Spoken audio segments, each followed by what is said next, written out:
my game not showing up? Oh dear.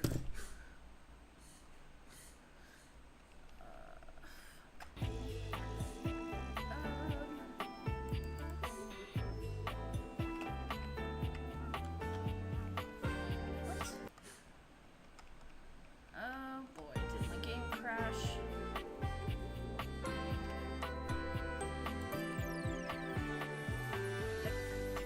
She crashed.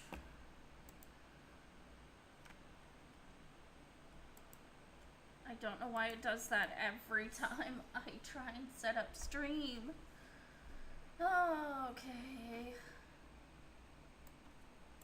Also, it keeps starting up on the wrong monitor.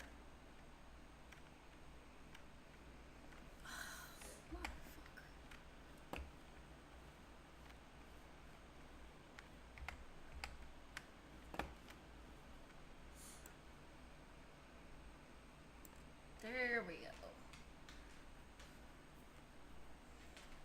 Bugsy, go lay down. Go.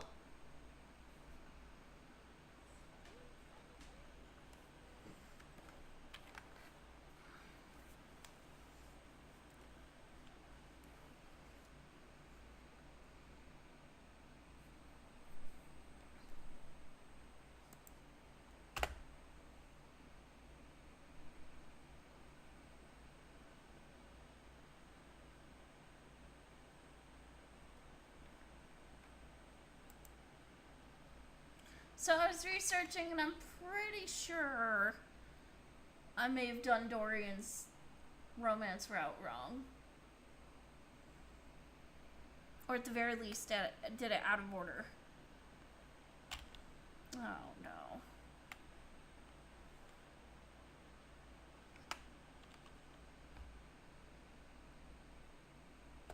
Oh. Okay, so I already talked to him today? Huh. When did I talk to him?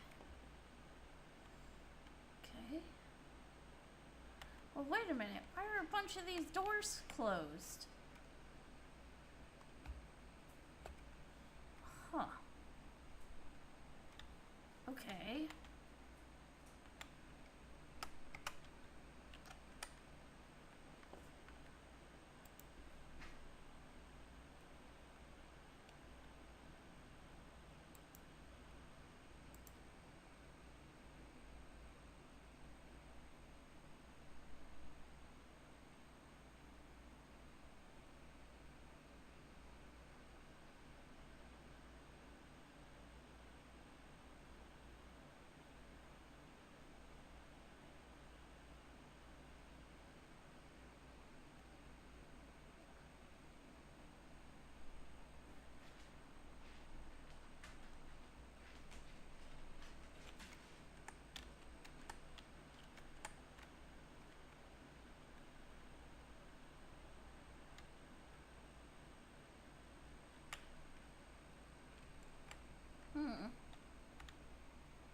Well, who do I talk to?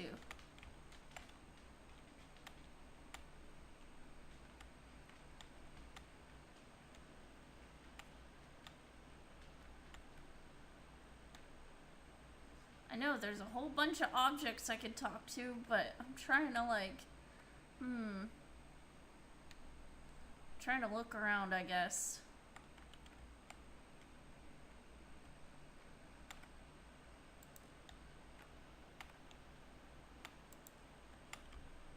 Ah. Trap Dorian.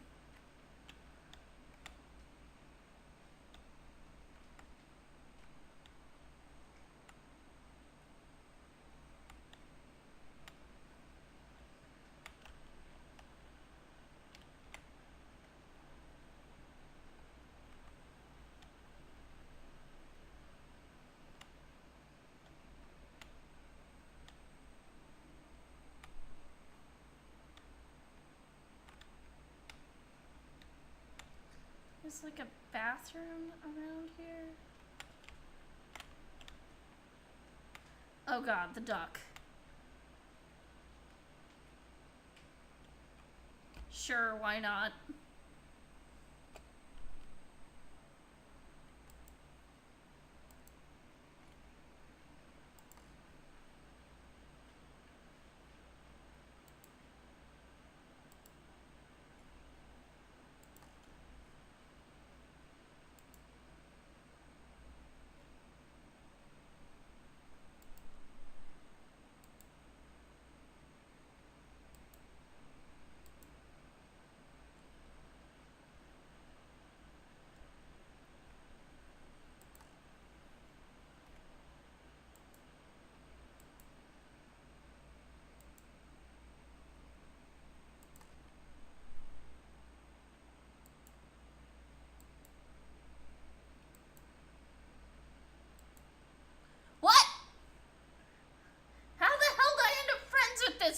Not with this whack job.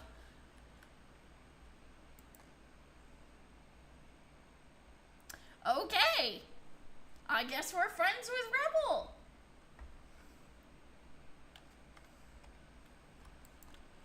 Okay.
the fuck?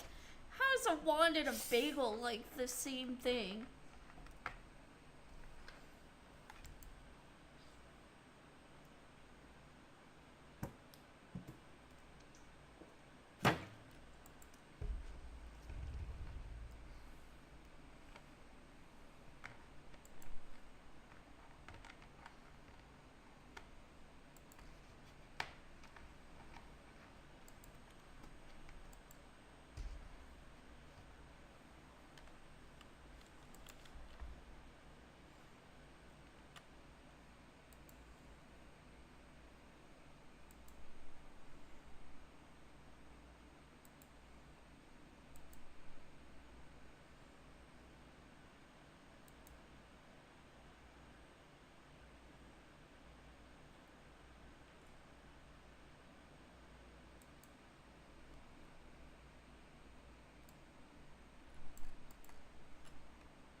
Excuse me.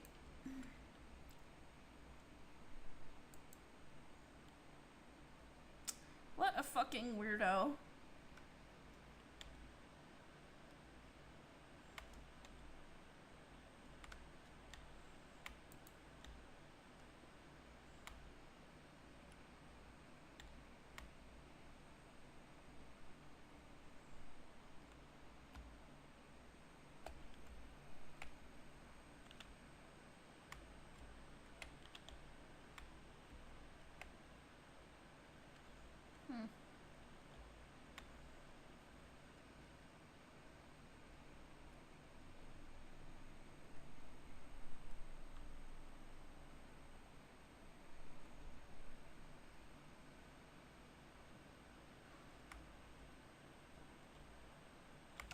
Oh, right, this guy.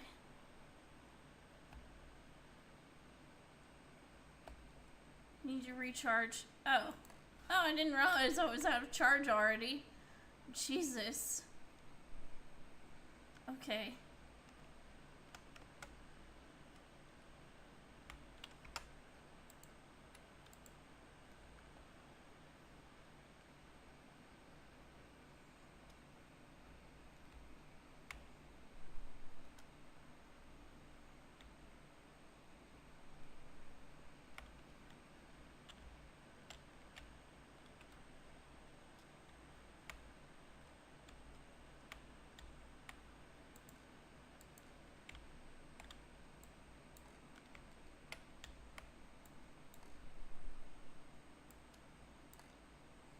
Okay,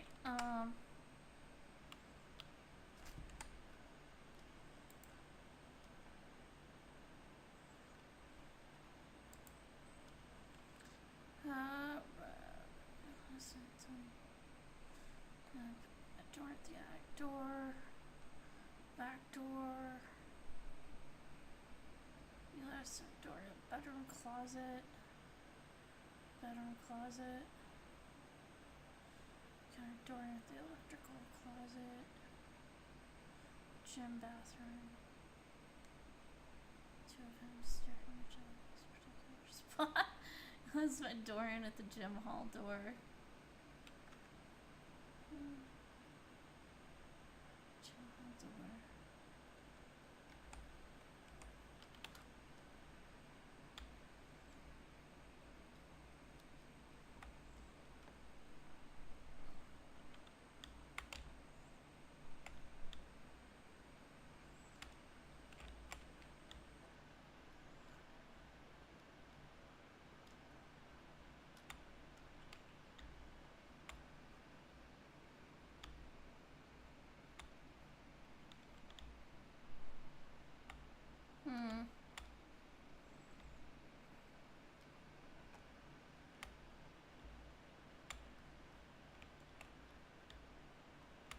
Oh, there's a whole shower in here?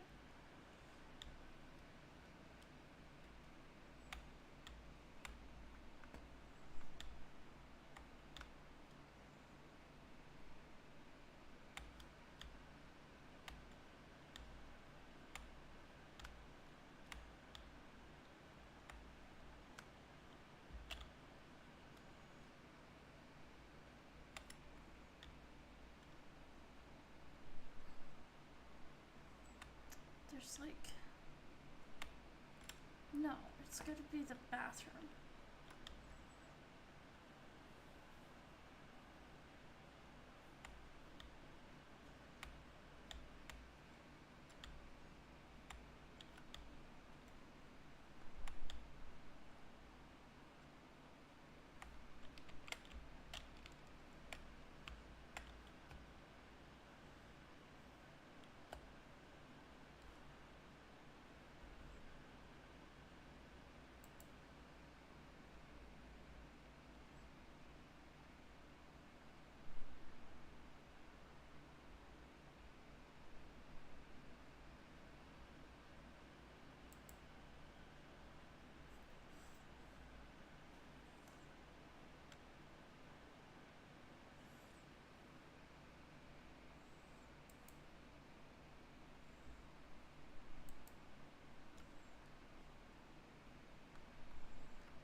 Oh my god, there's so many!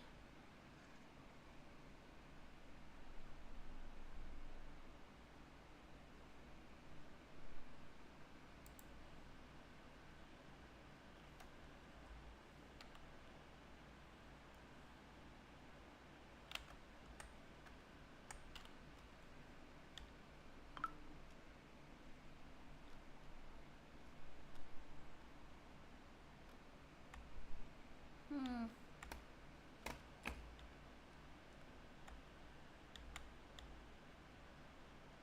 Oh, that's right.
Okay.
Uh,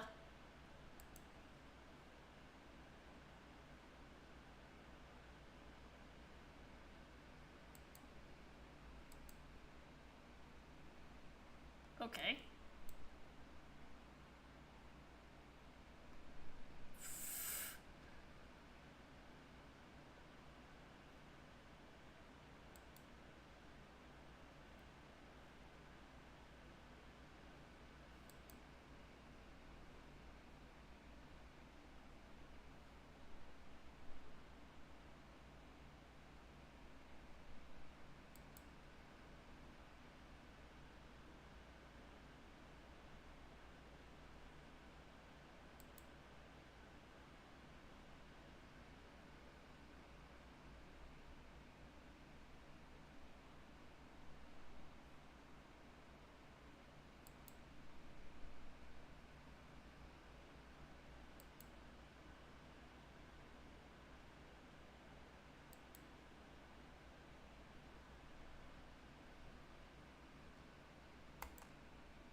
What the fuck?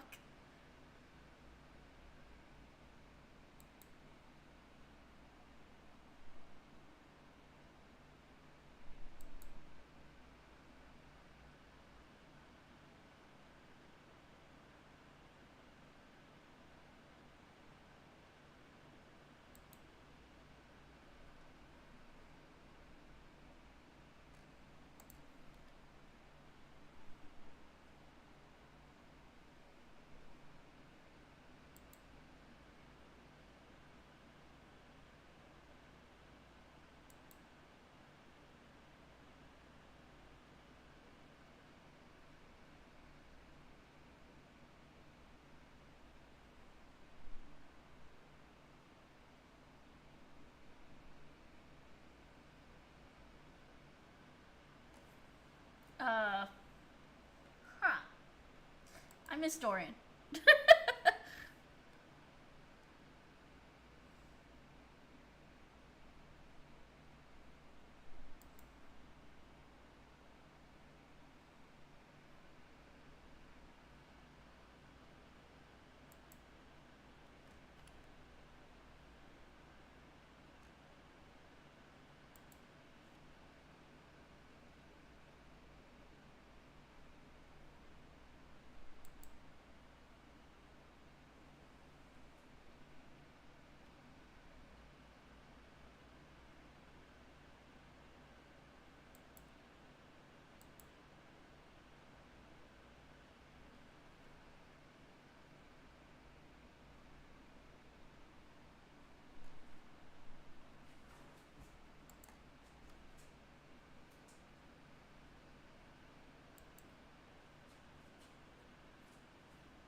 What the fuck?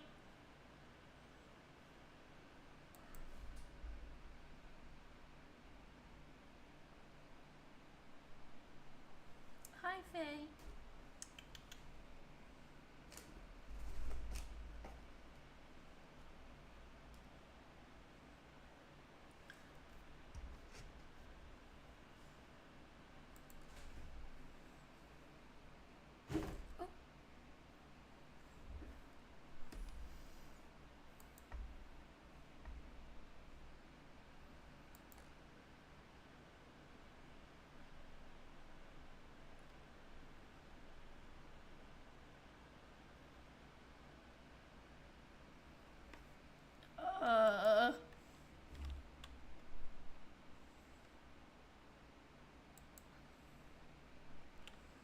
Yeah, that was weird.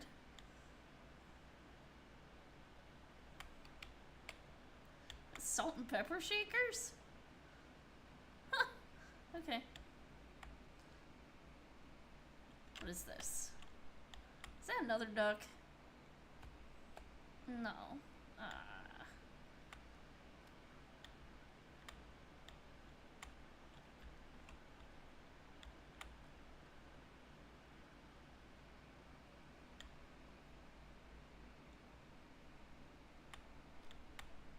Oh, it's a whole wine cabinet. Okay. Cool.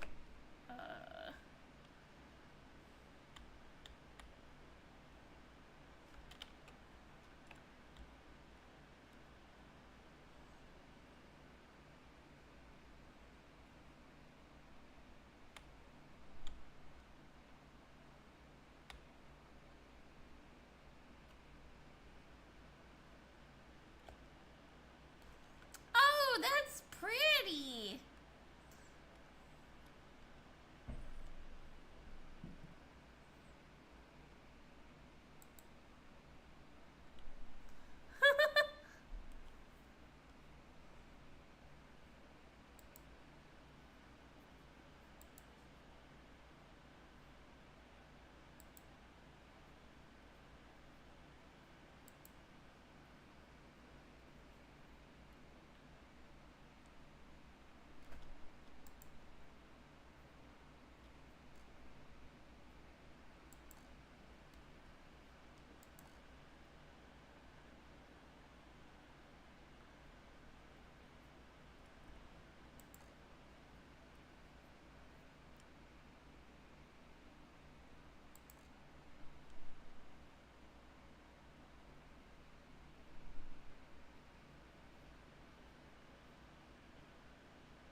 Hi, Alpaca. Thank you for the hydrate.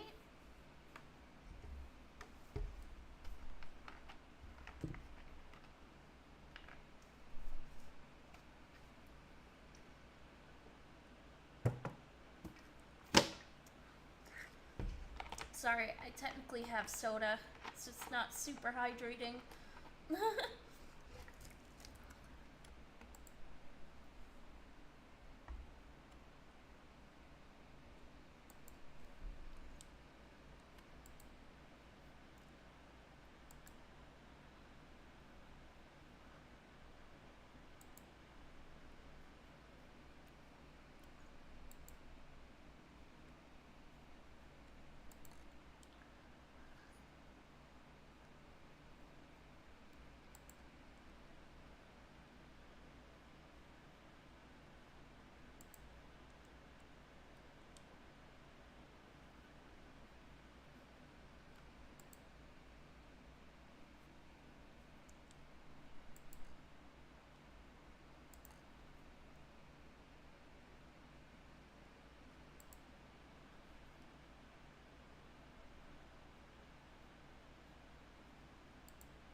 she's plastic. How does that even...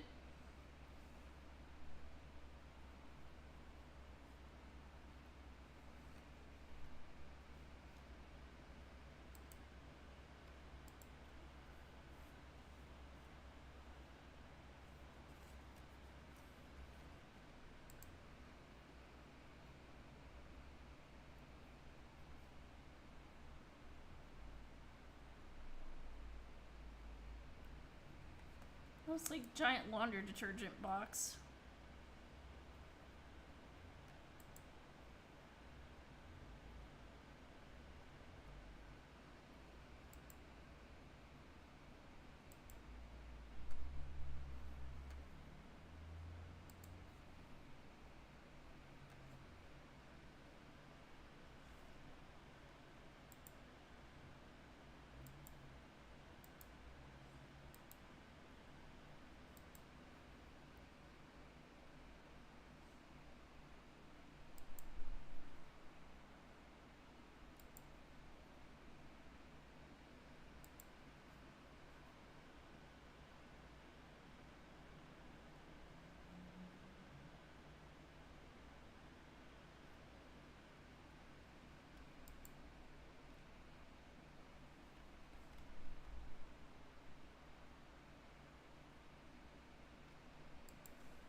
Okay, that was funny.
just want to make sure. Oh, sorry. There's that.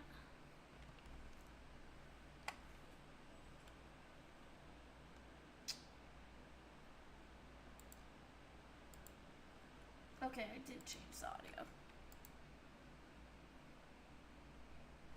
It doesn't seem to be going through. That's not good.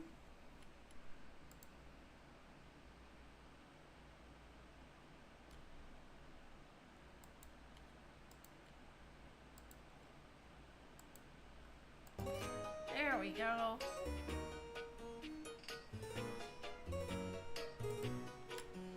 I had lived with one of your landed gentry until they perished as your kind do.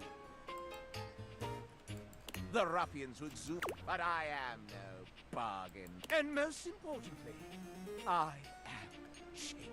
Yeah, okay.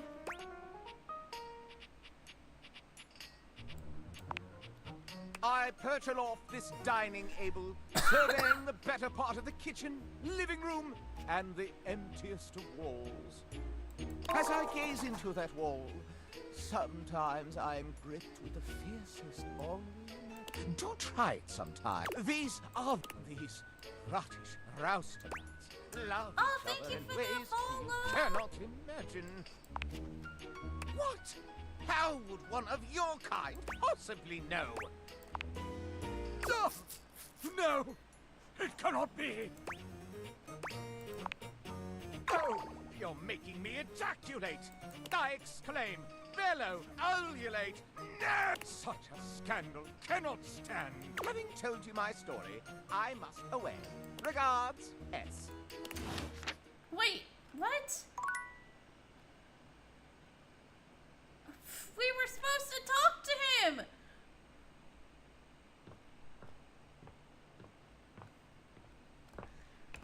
Okay. I swear to God, you have unread Discord messages. Okay. David is obviously becoming desperate, and he doesn't do well under pressure. I'm worried his behavior will gradually become increasingly erratic until he crosses a line he can't come back from.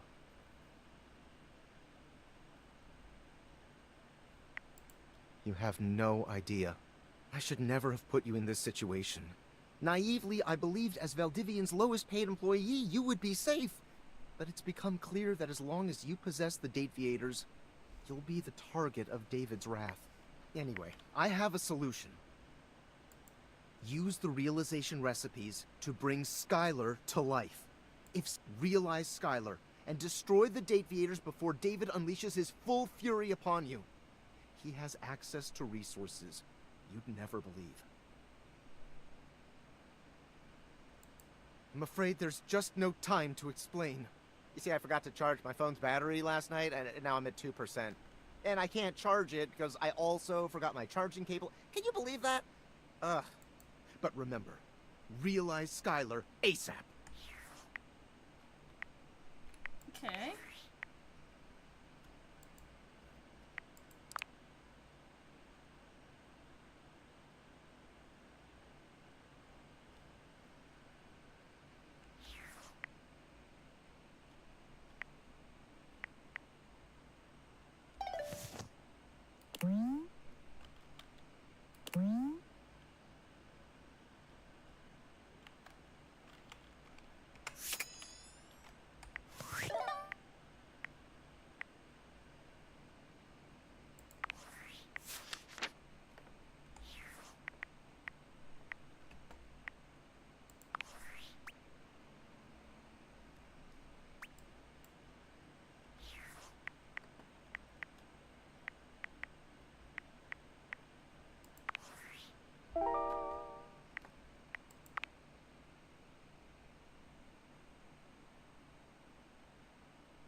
Looking at the tiny, big-headed Dorian who stands before you, it's hard not to wonder if perhaps the Deviators have glitched.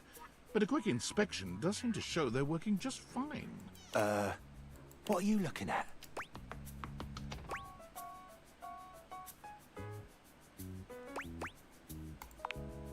I am slightly smaller than the rest. No big deal. I'm still a door, not a door. Just understand. Good.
Wait, can't the Scandalabara said there was a shadow?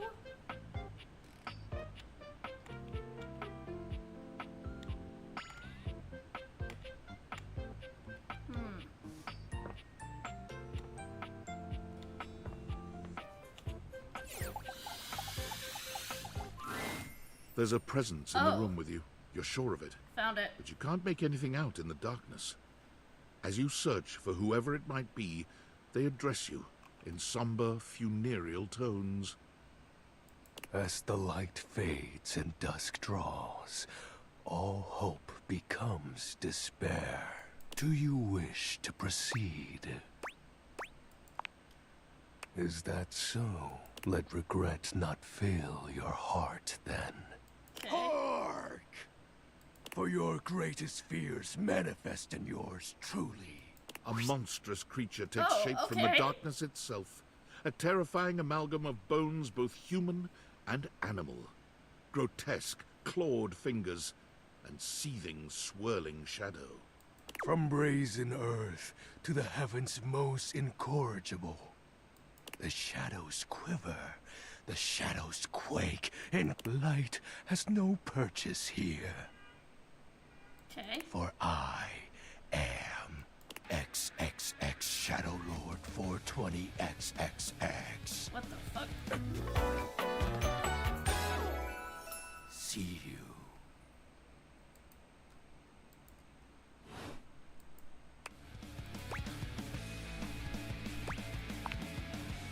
Of course. I am darkness incarnate. From now on, you are my penumbra. Penumbra. I am the umbra, the darkest core. You are the penumbra. My companion acts in shade, like an outer shadow cast from an eclipse.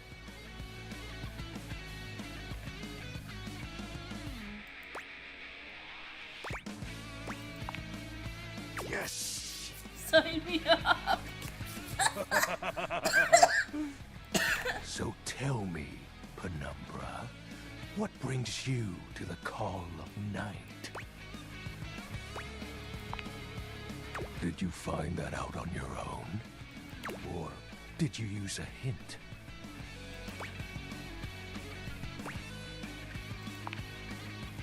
Honest?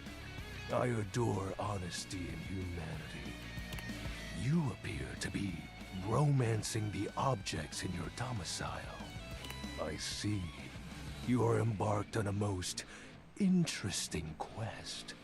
However, it is quite trivial compared to mine. As you can tell, I am dreadfully powerful.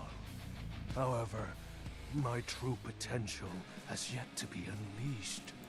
Bask in the shadows and remember that sinking feeling you Oh. get when you turn off the lights as you return What? to your bedroom. What the fuck?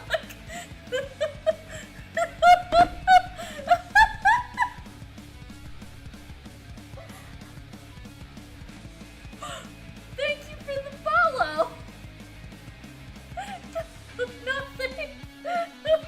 Interesting username startled me. Then this eerie primal instinct to hasten yourself kicks in while your heart begins No. to rumble with fear. That, my friend, is but a lick of what true darkness can do.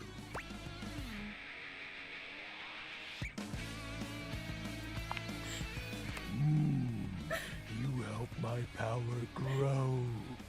But with that said, Welcome in. Welcome into my chat. I'm afraid to say my power is waning.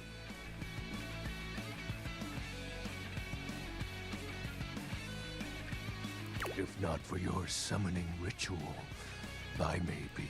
Nay, such thoughts are wasteful.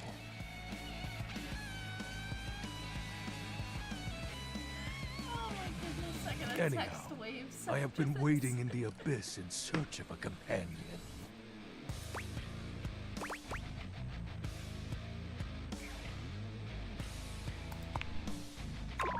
Such feelings are unnecessary, although not unwelcomed. You see, the essence of darkness must be discussed before obtained. I have been waiting for eons for a worthy conversational partner. Our sinister lamentations and I'm fury enjoying the will game a serve lot. as the dark Like, ritual so much. and bring I forth went into my this being like, armies. I'm just gonna flirt with the doors. Because Ben Starr is amazing. And that was it. And then I started playing more of the game. And honestly, like, the character building is, like, some of it's really goofy, but some of it's really interesting.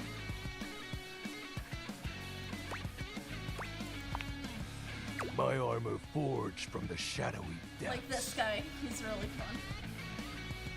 Kind of reminds me, like a username like that kind of reminds me of early 2000s, like circa MySpace, which I'm from that generation, so. Think of them as parts to my true self. However, I have long lost them back during the Great Cataclysm.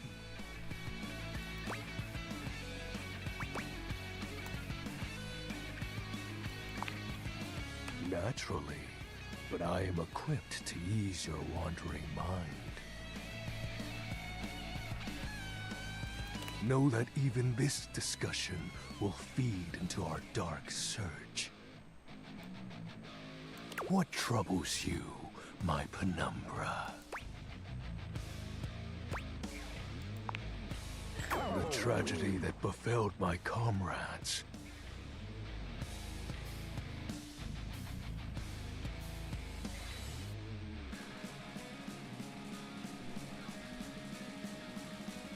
Before, it was a peaceful time. My fellow denizens of the dark and I conversed in the shadows. I'm really into this Suddenly. guy's like whole backstory. A great power beyond any of ours divided us. It's so emo. I love it. Especially the music. I have not seen my allies since, and at the same time, my armament was lost.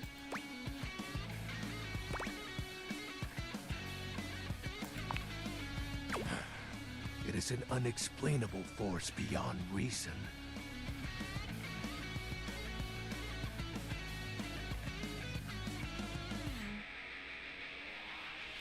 But that won't matter once I am at full strength. What troubles you, my penumbra? Oh, I have to pick the other options? Okay. I'll have you know that these aren't just any normal raiments. They have no physical form. My armor is of a corporeal shade.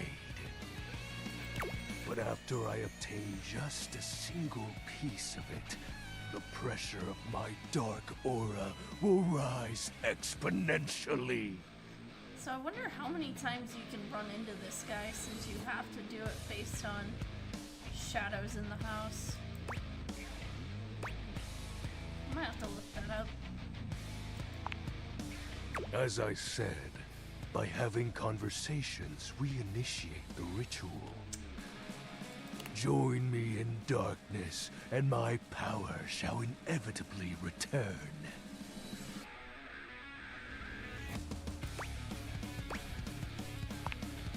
I descend into the Vantablack pools and re-emerge as my true, awesome form.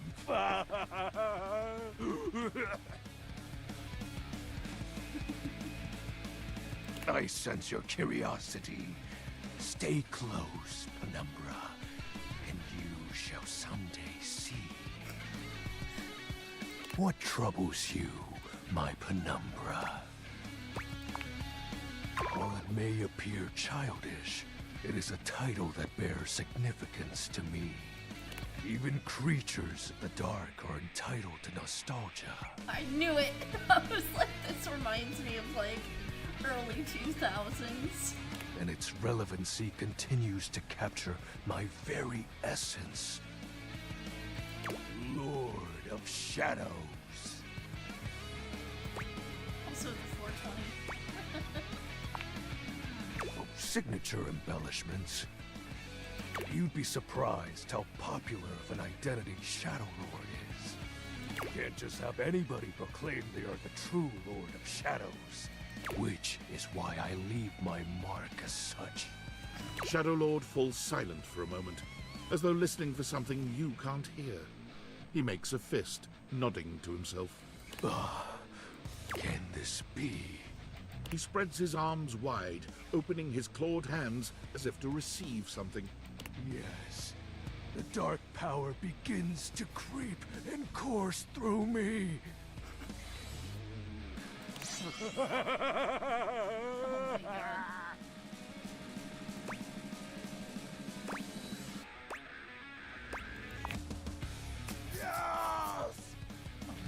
He's so metal. I knew I had a good feeling about you, Penumbra. Because I answered all the questions? You have a good feeling about that, sir? Oh my A goodness. piece of my armament has returned. My soul quivers with might.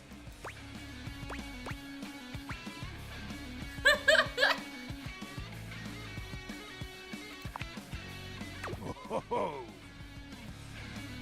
that's exactly the idea. I thank you for awakening me.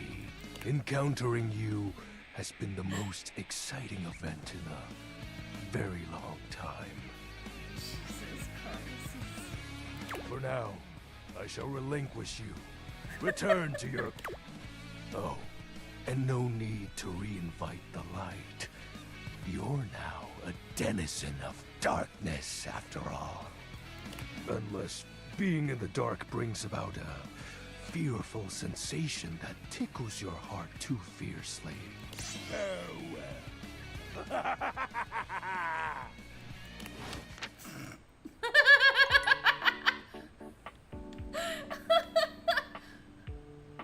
I can't wait to talk to him again.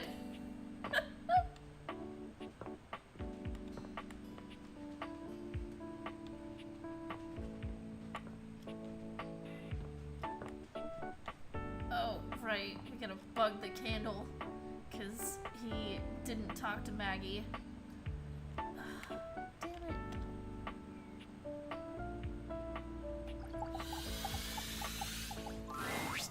it. Yet you return. You must desire me in some way. Though your own scandal monger, I can take you under my label. Not yet, not yet. There are more Oh my important god. matters to attend This to. fucking guy. Tell me, When I spoke of polishing my knob, do you even know what that is?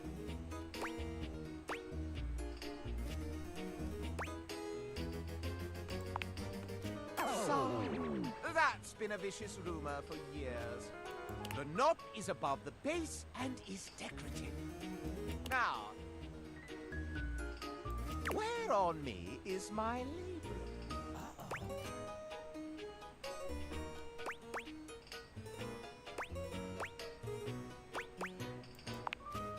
Oh, it is merely my arm, you see, to hold the sacred flame aloft. Last, a capital may mean an uppercase letter or an exclamation for a lovely thing. But where is the capital on my corpus? What?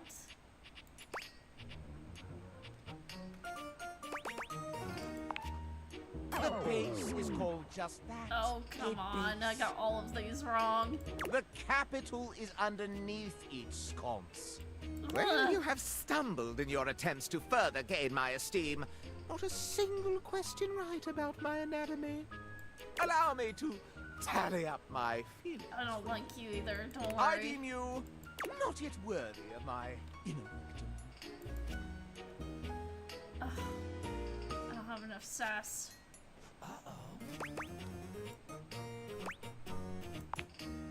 Sheesh. Well, if you want to gain my esteem further, I will now tell you precisely how to do it. You must share with me more goings-on. It is give and take in the world of rumor, you see. Do you have an... I see here you have fallen in love with one being. One? Just one lover? A monoglyphic individual? I say, don't you wish for more? Can you not help but covet thy neighbor's things? Oh, indeed, indeed. You must, you simply must. I'm working on it. I'm trying to get Dorian to love me, you stupid candle.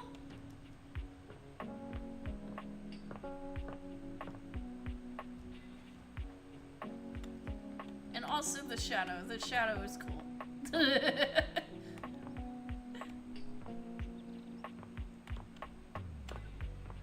Okay. Oh, the Dommy mommy. Safe. maybe I will talk to her. So where is Rebel? Rebel's around here. Bathroom, right?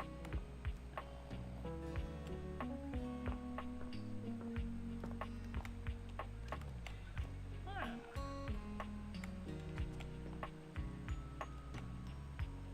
Rebel always has weird shit to say.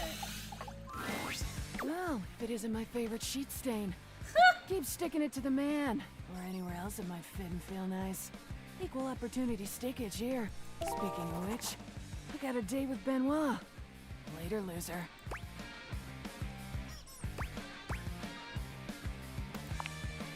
Honestly, not bad. I've been able to double my stats just by being kinder. Like sex stats? I'll keep your stats up. Okay. Where is Benoit anyway? I haven't run into him.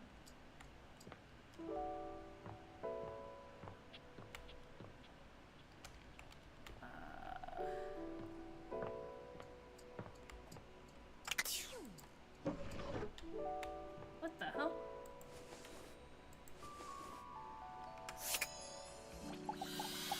What is this? The stranger standing before you is dressed to kill. A sheer black catsuit, studded What the black hell? manacles with pink fur trim, and a variety of brightly colored accessories drape their shoulders and frame their delicate features. Is this what I think it is?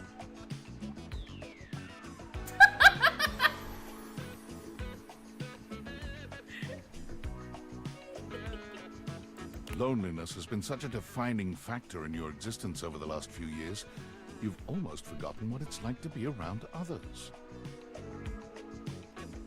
You've certainly forgotten what it's like to be around someone like this. You almost feel as if you've stepped into a sex shop. Hey. Lord. So, that little bag that's in the dresser next to your bed? They're sex toys. Toys? Pleasure is not a game, darling. But at least you didn't call me a marital aid. Benoit is gonna have some pretty choice dialogue and themes. They're adults only. I mean, this is a mature game. I haven't set to mature, right? You want to skip me? That's fine. Hang on. I gotta.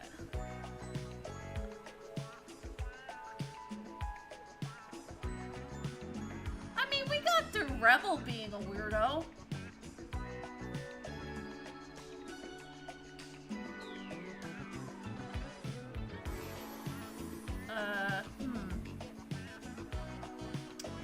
Date.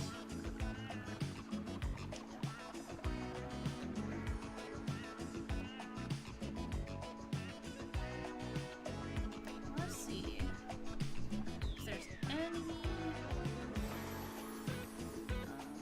weird dialogue.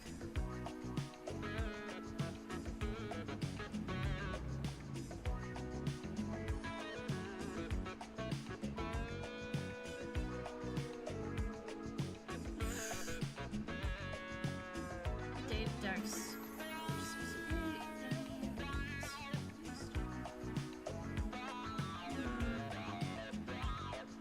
Yeah, screw it. We're done. I can have plenty of fun all by myself.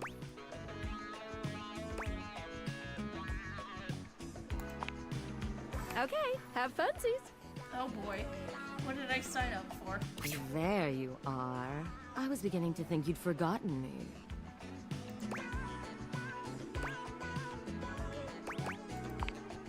Mm-hmm.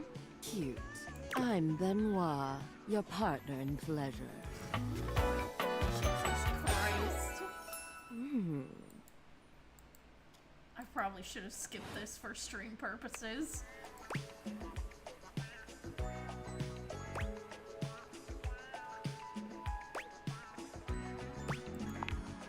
An absolute shame. It's really about time you came to speak to me. Given the way we met, someone less confident than me might really take it personally. They look at you expectantly, raising an eyebrow. You do remember the way we met, don't you?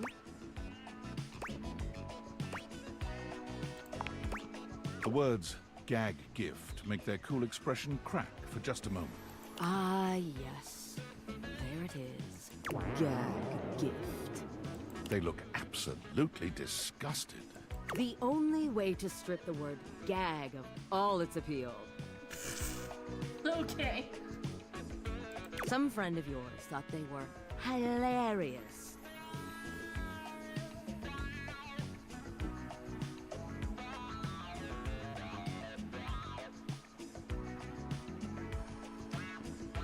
You moved into this house and your friend brought you a big box.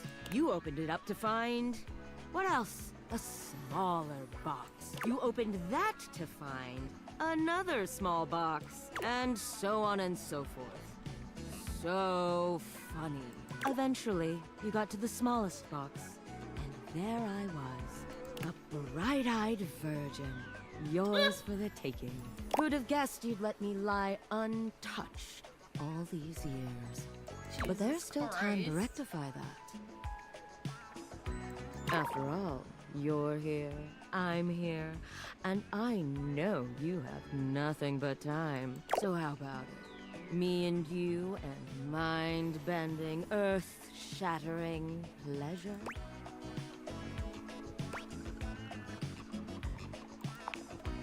Oh, well, that does sound sweet. Come here, then. That's funny. Okay. Oh. Alright.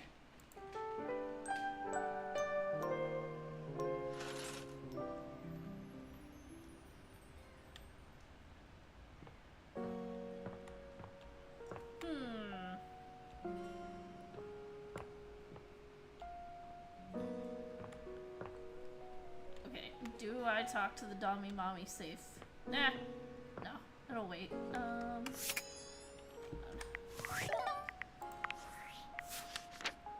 Dorian. Which Dorians do I even have left? Discovered sexy about the bad boy trap Dorian. Tiny big head Dorian. Dorian let you in the attic. You met Dorian at the attic door. The back door. Inside the house. Talk to front Dorian. Dorian in the bedroom closet. Closet? Dorian at the electrical closet door. Oh. The electrical closet door. Okay. Can do that. We have not talked to Dorian. I think the electrical closet's... No, that's not the electrical closet. The electrical closet is... here? No? No, that's the office. No. Where the heck is the electrical closet?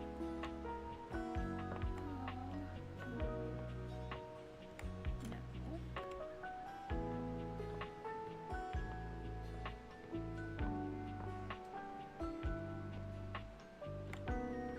Oh, where the heck is the electrical closet, Dorian?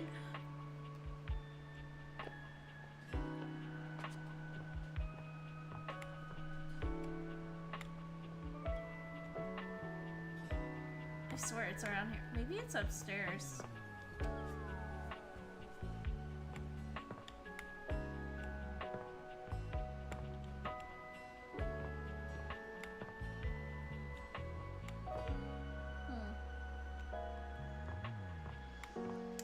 Alright. I cannot.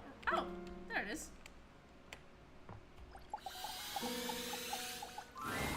Now you've done it.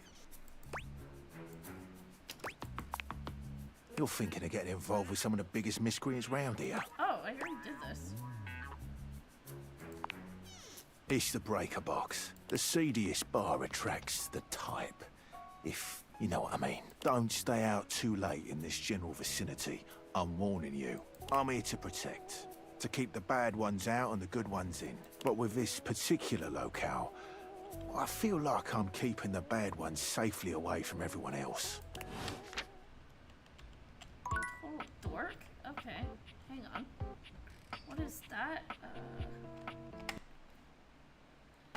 Steam. Achievements.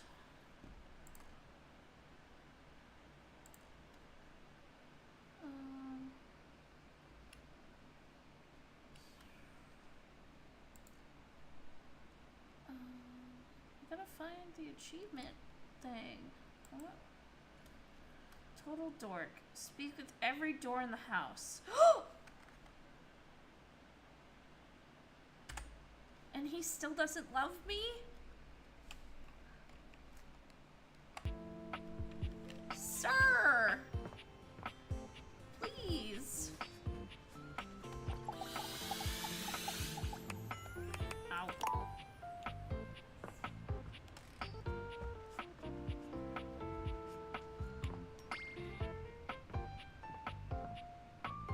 Did I screw it up?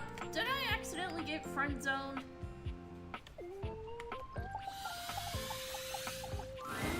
From outside, the breaker box is bustling.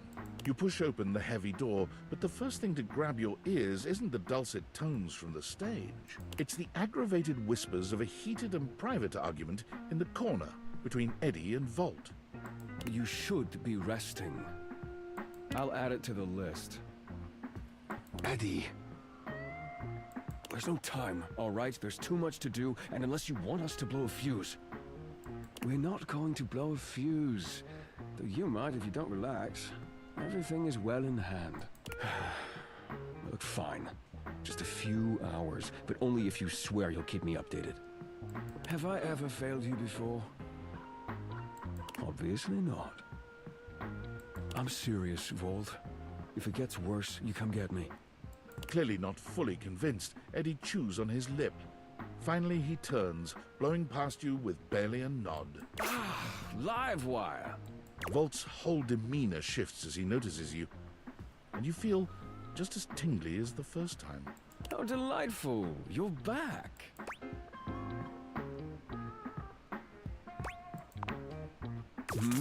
Oh, nothing of consequence. Administrative responsibilities, you know. I wouldn't want to bore you with the details. Volt's eyes shoot to the lights, and immediately back to you. Can I set you up with a table? The show doesn't start until later, though I imagine we can find something to fill the time.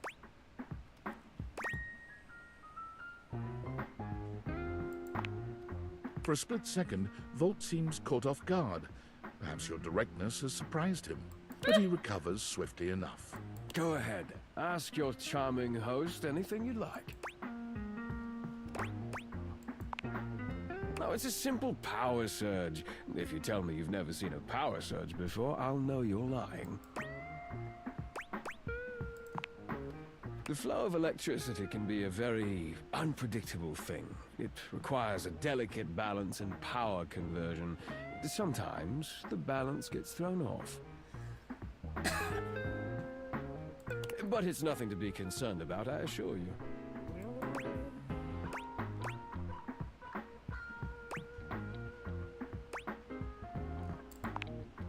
Fix?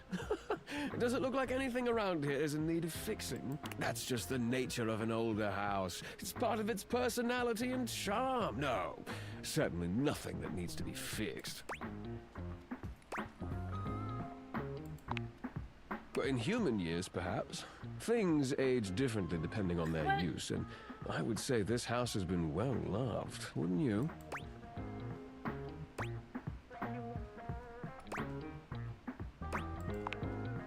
I'm simply trying to answer your questions.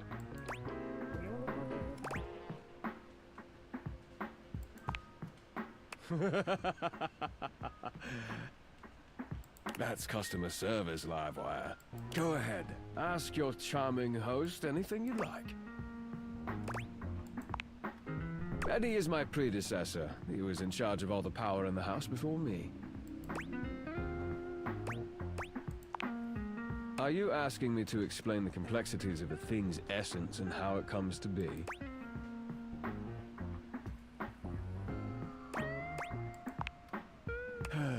Very generally speaking, yes. You could say simply that I replaced him.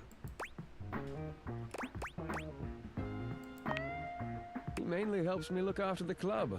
He may be retired now, but his help is quite invaluable in that regard. Go ahead. Ask your charming host anything you like. Why, he's... Ah, yes. He does tend to take the work quite seriously. Go ahead. Ask your charming host anything you like.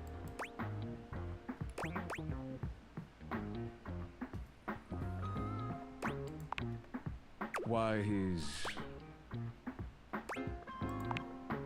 Eddie prefers to keep to himself. Yes, don't take it personally, Livewire. I'm more than happy to keep you company, if that's what you're looking for. Go ahead. Ask your charming host anything you like. There. Excellent. Now, why don't we move this into a more pleasant... The lights begin to flicker again. A familiar occurrence by now, but this incident feels different. It lasts longer than it should. The buzzing feels ominous, almost like a warning.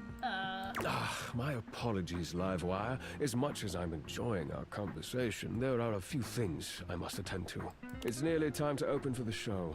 Allow me to show you to your seat. It does feel like your seat now, even as the power continues to surge and ebb. The lights flicker, the bulbs buzz and drone. The crowd thickens and murmurs anxiously, beginning to grow restless, until Volt finally takes the stage. We've got a real treat for you tonight. According to him, he is a new musician no one has ever heard of. And if they think they have, they're wrong, or my name ain't Johnny. P.S. Don't read that part. Well, read it, but don't say it out loud, for am's sake. It's Jimi Hendrix! There must be some Oh, kind this of guy way again. out of here. I'll sell the shampoo to the soap. There's too much conditioner. I can't get no scalp relief. And then I got this guitar solo planned. I'll be damned if I know how to play the guitar, but I learned it a cappella for you. It goes like this. Wow, wow, wow! No one knows more about stinking than Jean Lou. This smells like a big one. A turd named B.U. I always appreciate feedback from other artists. That wasn't feedback, darling. That was backwash. You're right. The tastes of audiences are fickle and ever-changing. The show concludes, mercifully.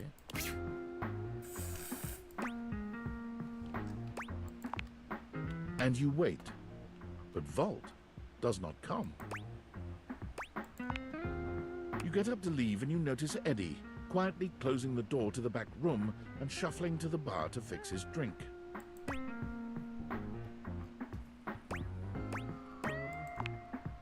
Oh, for fuck's sake, what do you want?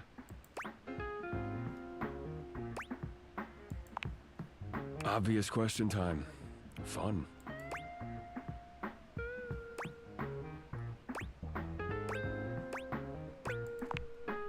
Wait, what? Why?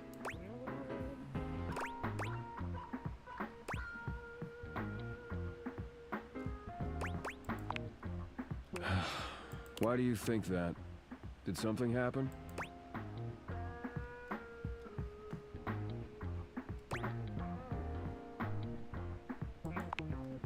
What kind of weird things?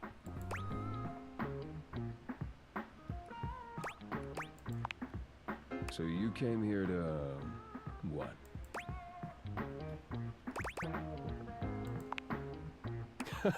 Right. Well, good luck with that.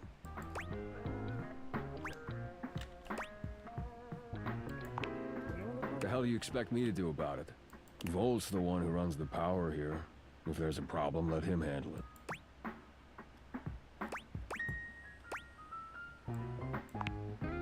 You actually care about this, don't you?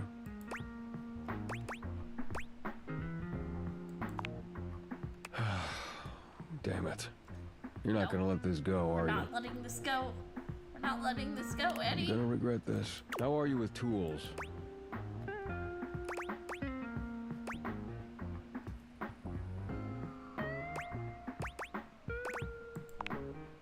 Well, good enough. Come back after tonight, ready to work.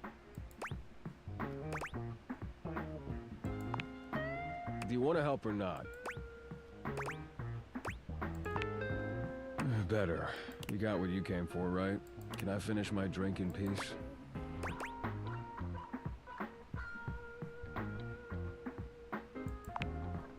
Oh, I'm regretting this already. You're not gonna go away unless I do a formal introduction, is that it? Eddie. My name's Eddie, which you already know because we've met.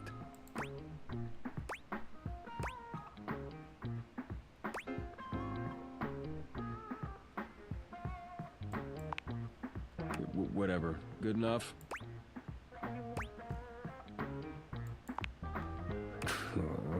Edison. Edison Watts. You want my barcode too? Look, you'd better rest up if you want to be useful tomorrow. Unless you've changed your mind. Right. Well, this has been... something, but I need to get back to it. Oh, and if you do show up, wear something comfortable. Nice. Wait, is this a toolbox?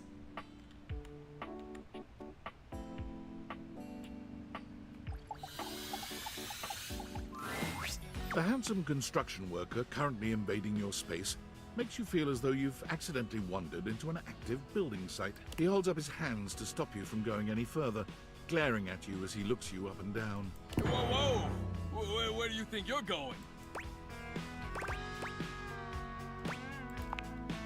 I can't let you in here without the proper PPE. Personal protective. Yeah. What is it? PPE. I swear I knew this. Tony puts his fingers to his mouth and whistles. Hey, oh, get him out of here!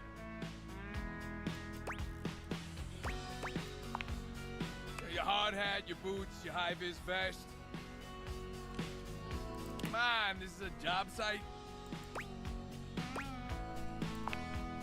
Don't even get me started.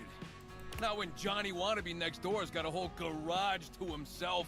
I mean, I'm talking wall-to-wall pegboard, 6 kinds of saws. Oh, and he's got this 12-inch auger. Man, those things go deep.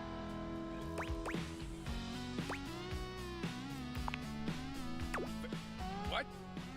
You don't know nothing, do you? Look, all I'm saying is I want a little more space, too. You know, for entertaining.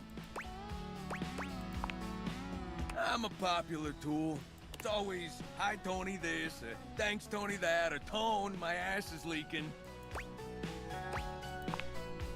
Jean-Lou. Incontinence. You didn't hear from me, though. Pippa. Anyways, objects need somewhere bigger than this to come see me for what ails them. And, sometimes old Tom might also want to have special company over. You know what I'm talking about, huh? Tony nods, grinning smugly at you. You know what I'm talking about. You know what I'm talking about. You know what I'm talking about. You know what I'm talking about, yeah. What the fuck?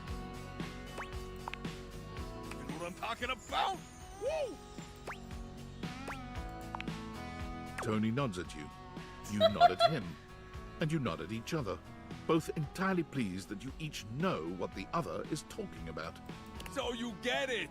I need more space. Space for all sorts of things I may or may not be insinuating. Relax, Tiger. It's Tony time. I got a pitch for you. A drawbridge. Around the house. I like that. Think about it. Your lover pulls up for a date and the drawbridge lowers to let him in. Pretty freaking impressive, huh? Oh yeah, I got everything I need on hand. No, you don't.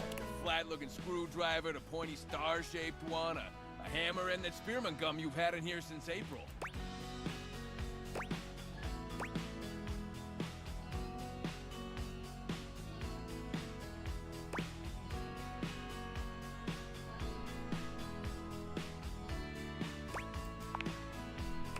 All right, you like it, but you don't love it. I get that. Indoor slide. No. We get rid of the stairs, replace them with a slide. Great to travel from upstairs to downstairs.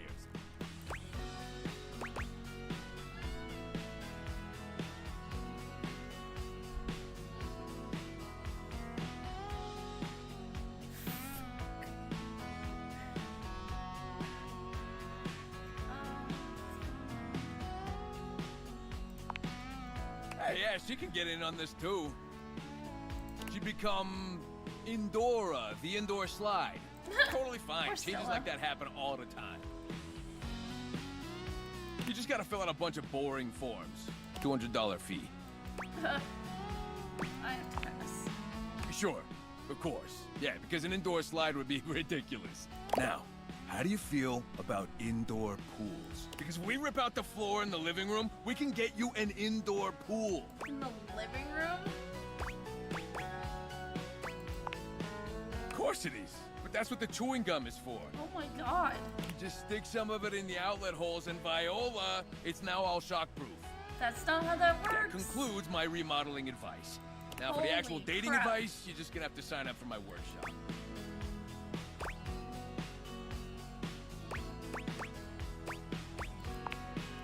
Oh, you better believe it. I'll be paying real close attention, so you better make sure you're taking notes. I'm gonna make it real easy for you. You wanna take my workshop, all you gotta do is show up. No paperwork or nothing. Now, I don't mean to hustle you out of here, but I gotta take lunch. Union rules. But you can come back later and see what we can do. You know, help you fix up your romantic affairs.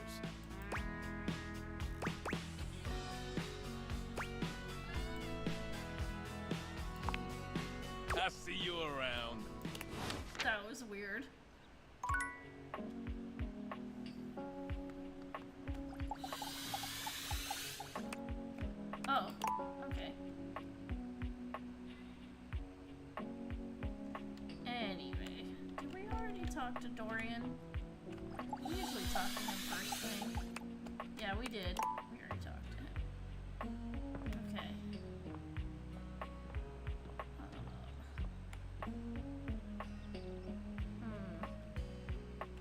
I have 2 hearts, and I don't know what to do with them.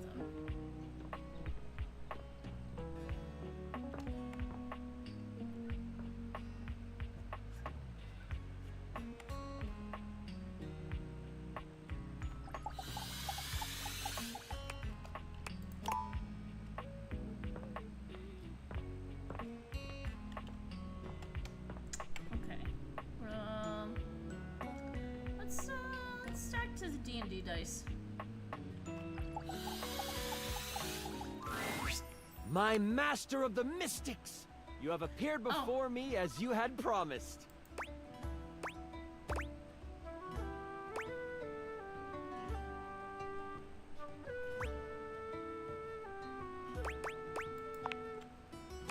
I'm so glad you're here. I knew you wouldn't let me down. I rolled a crit on my insight check of you. Before we start, here's your character sheet. You will be playing the mystical enchanter by the name of Dewey Day Seamal, a hapless apprentice studying at the Arcana Mystica of the Bookshelf Bluffs. Looking at your character sheet, you will notice that you only have 40 health. Don't worry, it won't be that bad. Lux will be a hotshot, using bows and arrows to strike fear into foes from afar. You two will be a great long-distance duo. Either a ranger or a rogue. What? Sorry, I wasn't listening. You'll be a hotshot? I just heard hot. Right, a hotshot. You shoot arrows. Like Cupid! OMG cute. Okay, I'm totally in. I'll wear a cute little diaper costume. You don't need to wear a costume. Too late, I'm already changing. Right, okay, that's... Finish explaining everything. I gotta edit this clip. Okay. Back to the enchanter sheet then. You will see there are spell notches and schools of magic. No need to worry about that really. I made it more for me. Since this is your first time, I'll walk you through what you can do when the time comes. Are you ready to start? Hang on, I haven't finished posting. Okay. Yeah.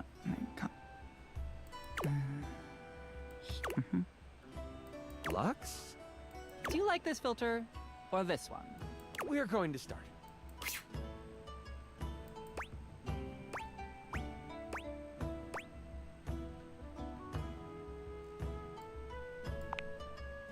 It's gonna be great. We start our adventure in the study of your mentor, High Enchanter Melville. She is an annoyingly proficient enchanter, and you are lucky to study under her. Only Enchanter Melville is also a hoarder. If you ever needed a magical trinket or a mystical doodad, Melville most likely has it. And after 2 years in their care, you are still relegated to dusting these relics while Melville gives lectures to the spine of enchanters. Except for me, I'm famous. Sure. OMG, I love this game already. Continue.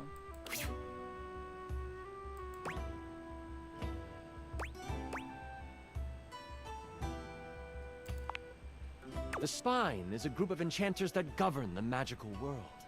Melville is one of the foremost researchers, and often presents new discoveries to the Spine. You've been doing some magical research on the side, but you have needed some equipment that Melville has to actually get it done. With Melville in conclave for at least another 3 hours with the Spine, you choose now as the time. You go over to your sack of possessing, an item Melville knows you shouldn't have, but allows, and you pull out your latest experiment. You found a lamp. Only it doesn't seem to do much. At least, not yet. That's your hope, anyway. Obviously, I found the lamp, because light and lamps and glowing. But yeah, I'll let you have it, so you're welcome. Anyway, you've tried rubbing it, but nothing works. But surely, there is something here that will awaken whatever is inside. Looking around this cluttered study, your eyes fall on a few things that might help you. There is an arcane amplifier that you've seen used a few times. There is the Cosmos Collector that can call on the stars to make things work. And there is the Mystic Manipulator, used to alter the very fabric of an item's makeup. Which do you use?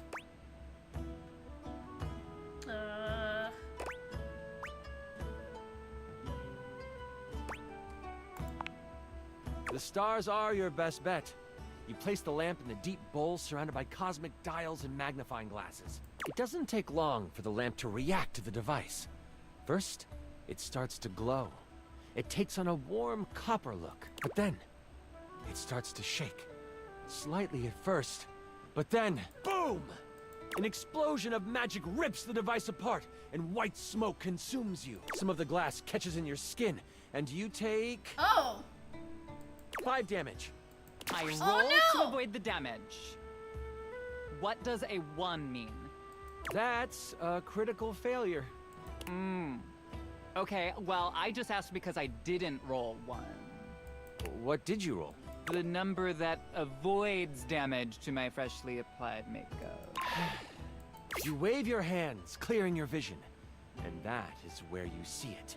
The lamp, on the ground, broken in half. Well, I picked the wrong option. And floating Damn. above it, with beautiful purple skin and muscles that just won't quit. A djinn. You've done it! You released the djinn inside of the lamp. So, you the one who went off and set me free and all that?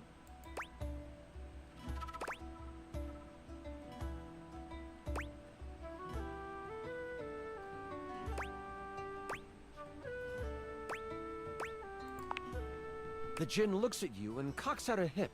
This one has attitude. Ah, so we're going with rude instead of grateful then, huh? Got it.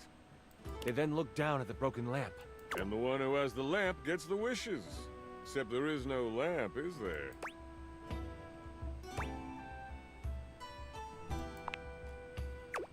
I'm good. Thanks for the jailbreak. And with a whirl, the djinn flies out the window and towards the woods. You realize that this is bad. Oh my god, can I just say that this is like terrible writing? What? Like whoever wrote this did like a terrible job. You do know I wrote this one shot, right? Wait, really? Oh, wow. Okay, yeah, and I was totally joking because it's so creative and original. Do you mind? Wow, relax. I am just trying to give you a compliment. Moving on. Poor dude.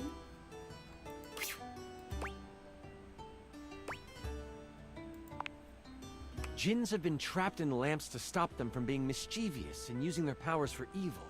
You have unleashed a great force into the bookshelf bluffs. All of the most powerful enchanters are in conclave for the rest of the day. And if High Enchanter Melville finds out you let a djinn loose, you might as well kiss your education goodbye. What do?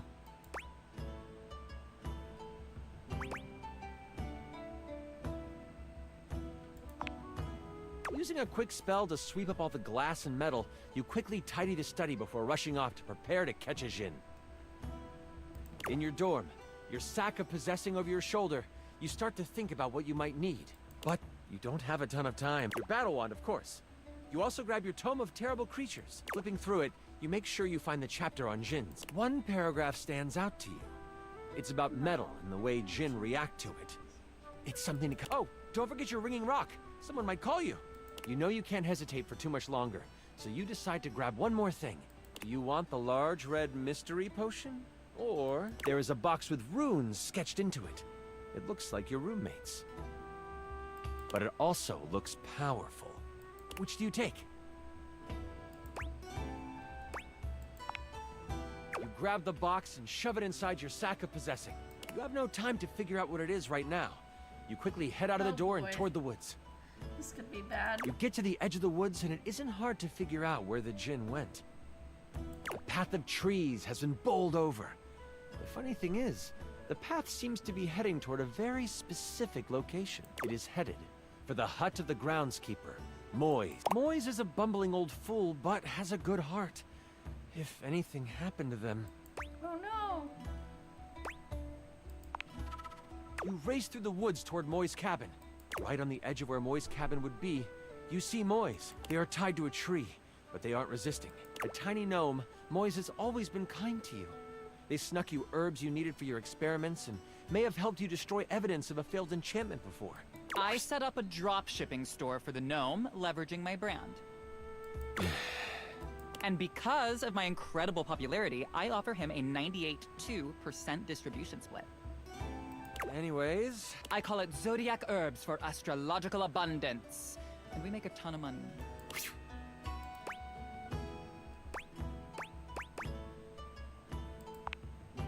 Oh, I'm fine. You can leave me here. They said they would come back for me. The tools are following the instruction of the Jinn that came through here. Oh, I hope you didn't have anything to do with that. Hang on, wait, nobody would ever actually do that. That is, like, totally unbelievable. Oh, well, that isn't good. Don't worry, I won't tell anyone. The Jinn might destroy us before we even get the chance. All I know is that the tools need my shed so they can build a throne for the Jinn. they might be able to lead you to the Jinn. What do you want to do?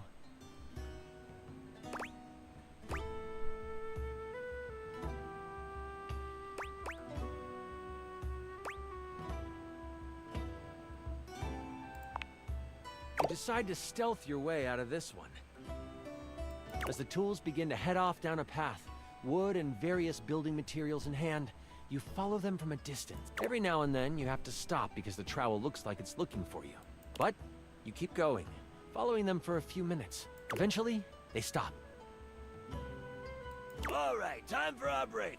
We've been working for an hour, so we're taking 10. The tools all put down what they are carrying and they begin to talk. You listen closely.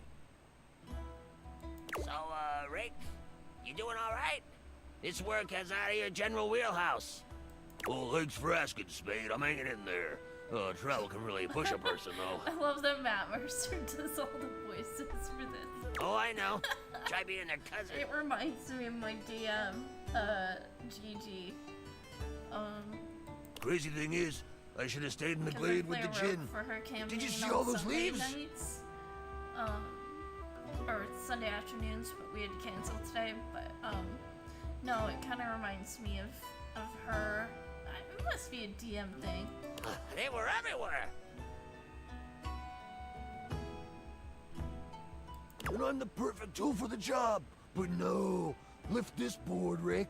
Put it there, Rick. The spade puts its tiny hand on the rake's arm.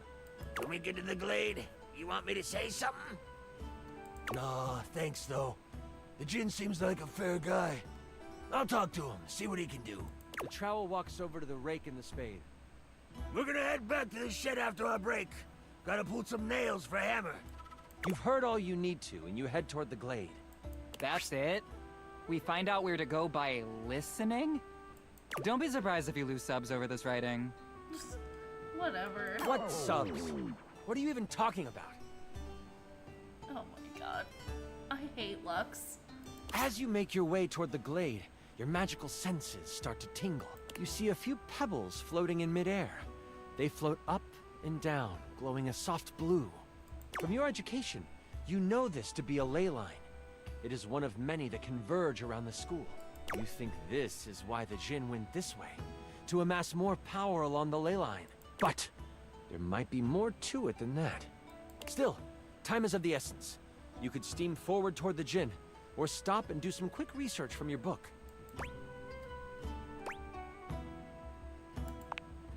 Books are like sexy boob covers. I use them when I want to look like a librarian. You take a moment to sit down and crack open the book you brought with you. Flipping to the back of the book to find a ley line in the index, you quickly find your page. It says that while they were great sources of power, they can also be a great source of healing. You find a ritual of rejuvenation and you partake.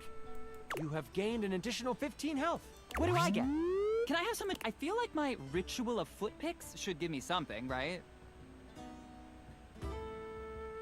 Nothing else in the book really helps you, but at least you feel more prepared for what is to come. With your sack on your shoulder and your wand at the ready, you venture toward the glade. You travel for another 10 to 15 minutes. It is then you see it. A glade surrounded by trees and, in the middle of it, the Jinn. He is feeding off of a ley line. Behind him is a half-constructed throne. As you contemplate what to do, you hear a magical tone. You search for where it is coming from. Oh, your ringing rock. Oh, I get it. The rock is like a phone. And after you're done with it, let me have it for a bit. Then we'll be able to get some real powers. You quickly search your sack for the ringing rock and answer it in hushed tones. Oh, there you are. Where are you right now? That voice is one you would never forget. High Enchanter Melville is on the other end. I've come looking for you. I need you to help me in the lecture hall. We made a bit of a mess. You weren't in the study, so I figured you are done with your chores. Why does it sound like you are outside? Is that a ley line I hear?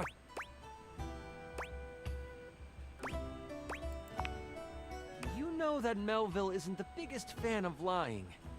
You have a choice to make. Do you come clean?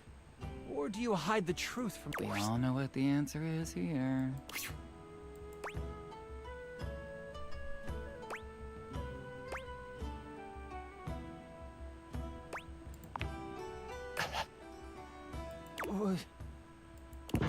What? I just want to go on the record saying that I had nothing to do with those. The ringing rocket's so hot you can barely hold it. And let me guess.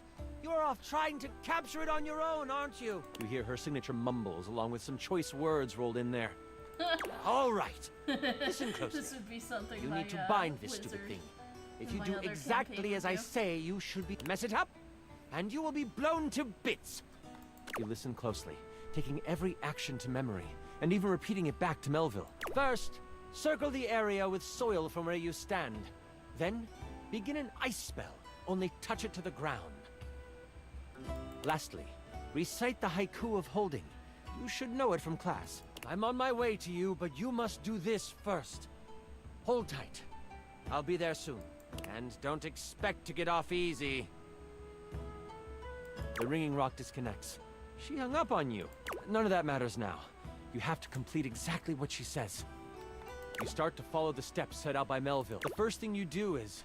I saw this trending. It's a circle of salt or something?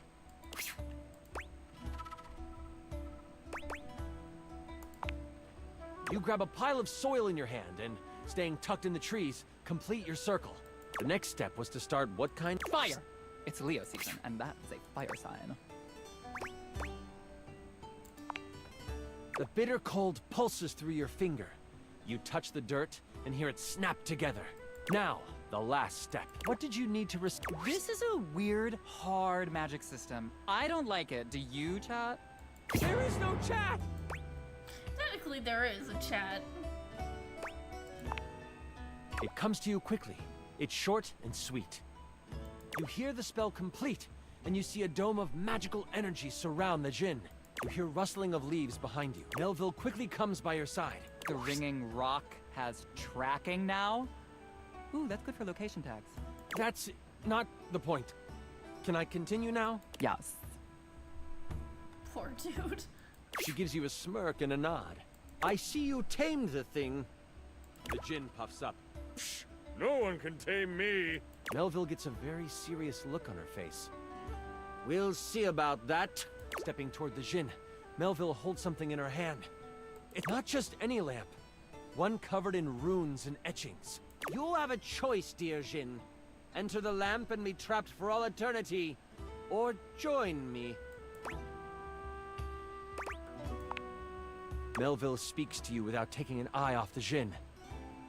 With the djinn by my side, I would be the most powerful enchanter there ever was. I shall have his power, one way or another. The lamp starts to glow, and the djinn begins to be sucked into the lamp. Make your choice, djinn, she cackles. Make it now! The djinn, with a panicked look on his face, shouts, I'll aid you. My power is yours. Whoosh! A flash of light overtakes you. You can't see, but you can hear energy most intense flying around. Before you floats Melville. But she is huge. The djinn has fused with her, and she lets out an evil laugh. Oh boy. Before I go on, I should tell you, this is the part where I would, like, monologue as Melville. Is it cool if I do that? Yeah, totally. I'm gonna monologue too. Oh, for heaven's sakes, Lux! Do it in another room at least. Fine.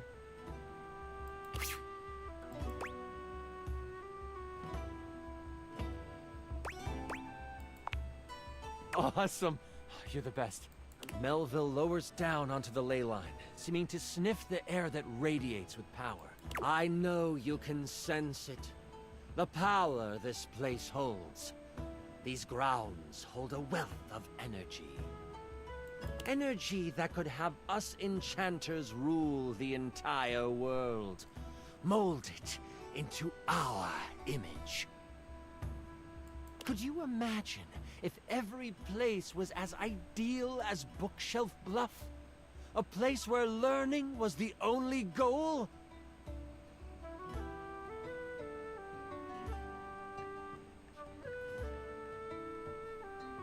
It would be glorious, wouldn't it? If only we could make that happen. Oops! We can! The thing is, we've always been able to. But the idiots of the Spine want to make sure we use our magic for good. What good? The world is full of evil all around us. From the Shoelace Shores to Cantalopia, evil is everywhere. But we can make it ideal. I can now make it ideal.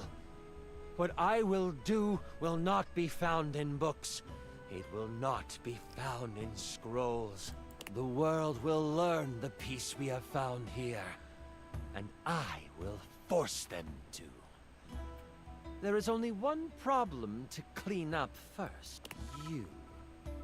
You know my plan. And you could stop me. I can't have that now, can I? Oh, what a pity. It seems I must finish you now. Melville begins to float again. Sling your spells if you want. At least you will die knowing you tried to stop me. Melville flies at you, a spell spinning in the palm of her hand. Only she hasn't quite got used to her new body and powers.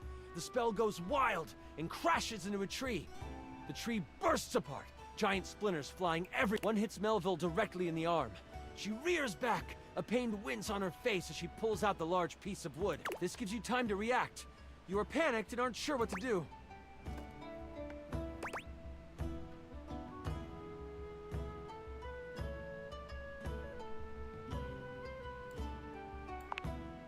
You sprint for the lamp Melville left on the ground. Upon touching it, you see it is covered in runes. A quick scan shows you they are runes of capturing. Put that down, Dewey. You don't know what you're doing with that. Melville is scared of this thing. What do? You are instantly glad you paid attention in runes class. The words come flowing from your mouth like water, and with each word, Melville gets pulled closer and closer to the lamp. Stop!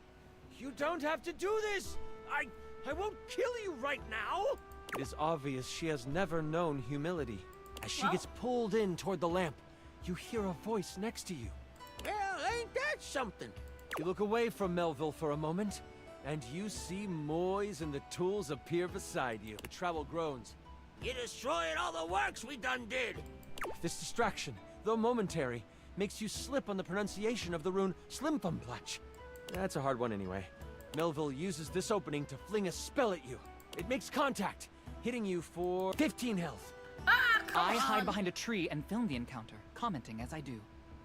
As you are hit, the lamp flies out of your hand, and Melville goes to catch it. Only, it burns through her hand. The memory of the tome comes back to you. Good thing you have metal tools right next to you.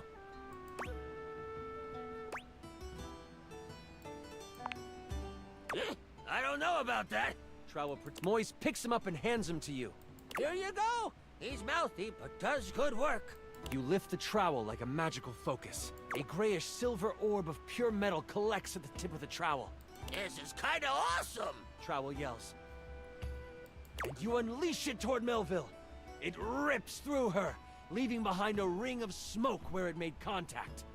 You've never done metal magic before, so you aren't sure how to summon it quickly. This leaves enough room for Melville to counterattack. With a flash of blue energy, she hits you with an arcane lance. She is still reeling from your hit, so it only hits for 5 damage. You stagger back, pushing through the pain. You lift your eyes toward Melville, and you see the other tools rushing her. Lux, are you going to help? Someone has to live to upload the tale. I'll be back here. What the They get a fuck? few swipes in before Melville starts to grab them by the handle and snap them in half.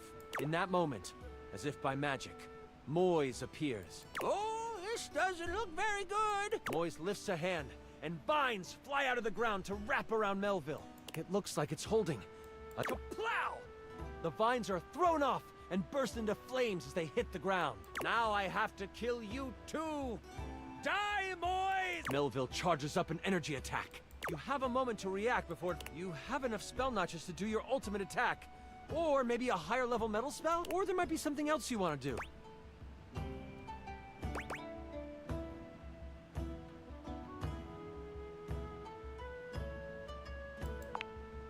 You simply need time to pull enough metal into a good attack. Trowel senses what you were trying to do. Keep fighting, guys. Show them what tools are made of. Motivated by Trowel's words, the tools themselves seem to rally. The broken pieces start to magically form new metal objects. Like a movie where a rodent plays with magical cleaning supplies. Now would be a really good time to do something, Lux. You're right. Hey chat, if you don't already follow me on all platforms, my info is in the show notes. And don't forget to check out my new podcast, Brighten Up with Lux, in which we discuss the most controversial topics out there. Jesus, Back to the I fight. hate Lux. Melville lets out an unamused laugh. That is, until the twin rake starts scratching at her. The spade starts slamming against her stomach. And over the tools begin their offensive push. This is the time you and Trowel need. You focus on the garden tool, pushing until you are mentally connected with it. You feel tiny hands wrap around yours. Moise hangs on by the handle, feet dangling because they are so short. But you feel them pushing magical energy into the attack as well. Oh, yeah. Oh, yeah. Let's go! Trowel is hype and shaking with power. You feel metal coming to the tip of the instrument. It's time. With a giant release of energy, you let it fly. You can hear the impact of the attack. Melville cries out, the spear of metal crackling and sizzling as it works through her. If I could, I would flunk you! But she can't. Slowly, her body melts into a pile of arcane goo. Oh, It wow. seeps into the ground, joining the bubbling magic that lies under the surface on the ley line. You have cleaned up your mess. As you run back to campus, you mentally call dibs on all of her cool stuff. You fought and defeated an evil djinn. With your mentor gone, you are unsure of what your future at the school holds. As you walk back to campus, exhausted and excited about the many tools and trinkets in Melville's office you can claim, you wonder if your days here are numbered. But as you walk towards the main doors of the school, you see a member of the Spine waiting for you. Moise, by some magic they will never reveal, has beat you there and stands beside the High Enchanter Jefferson. I hear you took on a djinn and won.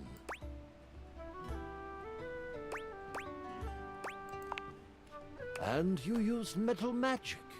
That, my child, is a rare deed. You have accomplished more than you know. We in the Spine hereby declare your tuition free. You Nice. may study under any enchanter you choose. The hero of Bookshelf Bluff must be trained up, for you have the makings of the most powerful enchanter to ever live. We shall foster your potential. And with those words, a smile appears on your face. This is not the last time the hero of Bookshelf Bluff will be asked to sling a spell for the protection of the school. But that's another story. And I went on to be the most famous, sexy, popular, sexy, smart, popular lamp in Bookshelf Bluff. I just... Perfect, thank you. You were amazing! The way you just... Ah! Sorry. I'm just so excited with how much fun we just had. I'm floored by you. Listen, that was pretty much perfect for me. You are pretty much perfect to Oh me. no. And if you were ever wanting to Oh my roleplay goodness, again, this is so cute. in any way, let me know. What? In any We way? can move from the What character the sheets to the other sheets? Holy shit.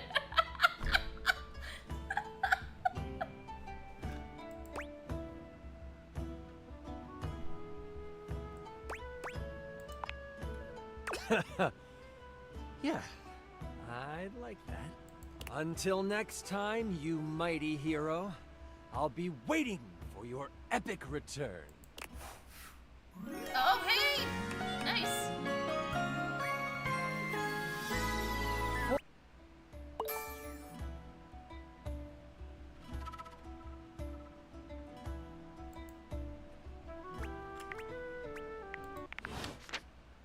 Okay, we are apparently in love with the dice, which is excellent.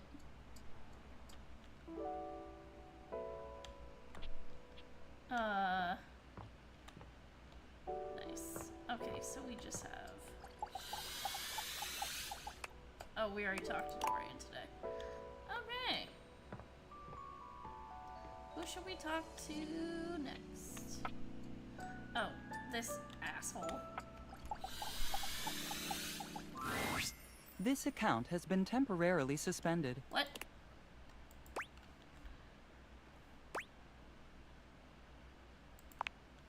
I'm sorry, but we cannot answer that question. Thank you Fucking for Lux. using our... Please, consider buying a premium subscription. Goodbye. Jerk. I hate Lux. I kind of want to be enemies with Lux. I haven't found an enemy in this game yet.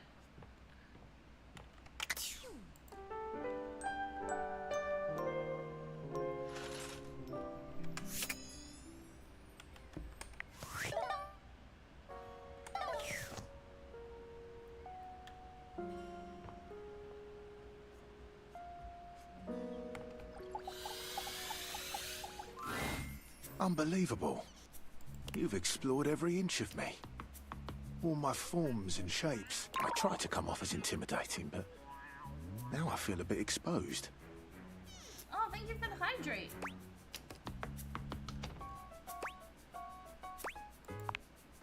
I told you. I'm distrustful of love because of its ability to break your heart. I value friendship because I can rely on it. But you are showing me that I can rely on you. Did I? I'm big and strong to keep the bad ones out. But that doesn't mean I can't hold you tighter than anyone else in this house. Dude, Nightmare is so good. Hang on. I gotta print screen this. Hang on. You've gone and done it.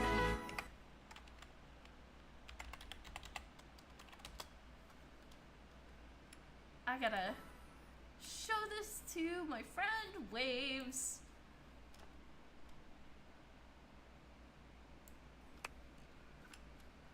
Hang on.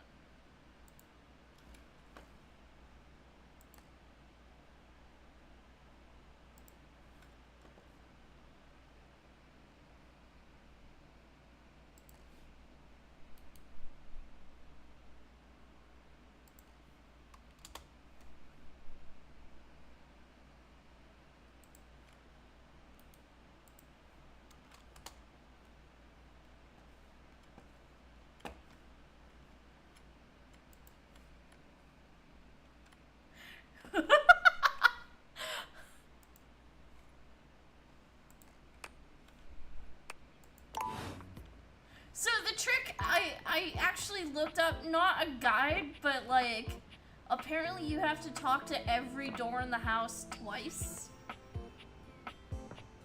Because the first time you talk to them, he introduces everybody that's in the room. And then the second time you talk to him, you get his whole flirty lines. Okay. I am officially done romancing the door.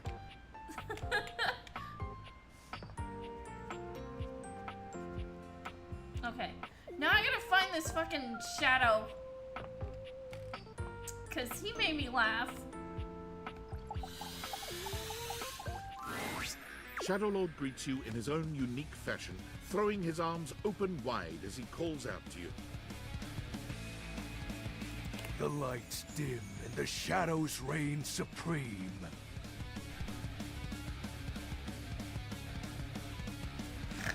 doors of the abyss open for yours truly. So this is the shadow on the floor.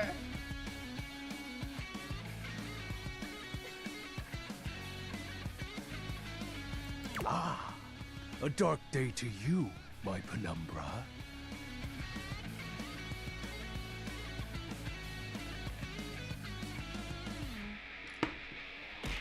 Ooh, I have something I want to show you. I was not aware of this. I need to play more. So, the phone gives you hints about this guy.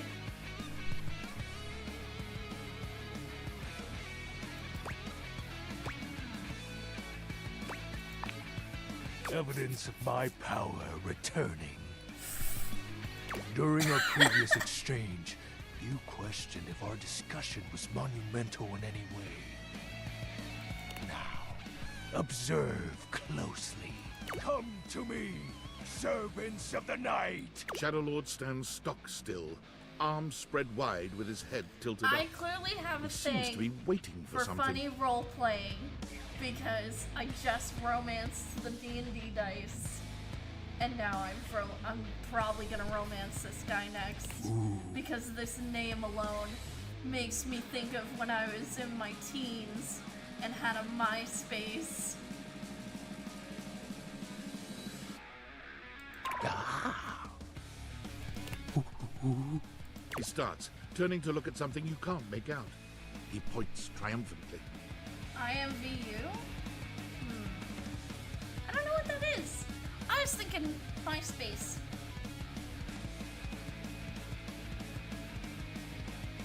Hi, Blaine. How are you?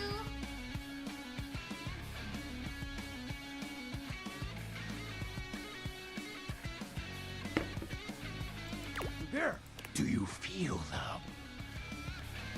VR chat before VR chat was a thing? Oh. You feel a tickle at your leg. Oh!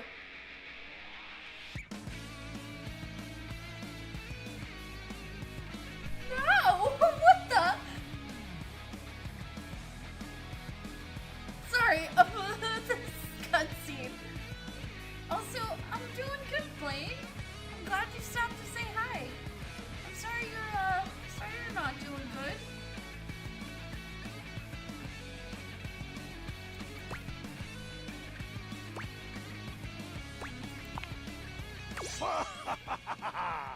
What the fuck?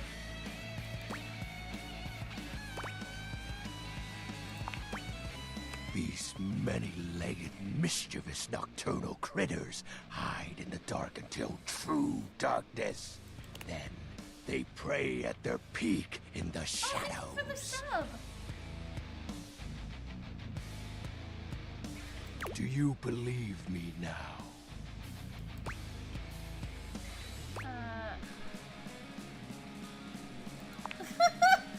Witness my power! Witness my mercy! Begone, you pests! With a swipe of his clawed hand, Shadowlord scatters his insect minions away into nothingness. There! They shall not intrude your presence again.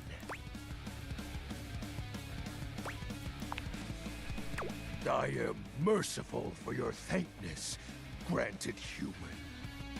Most merciful of thankness, most bountiful. I have to say, He's not even speaking Penumbra, English anymore. I'm quite surprised. Your unfamiliarity of the dark is unexpected. This resistance to the colligiosity must be reversed. Perhaps your soul is not attuned properly. Training is in order.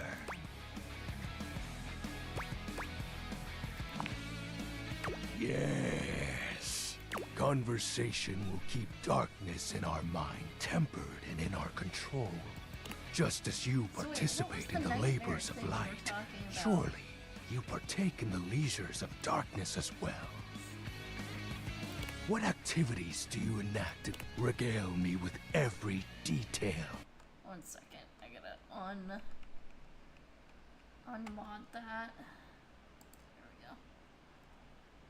Penumbra,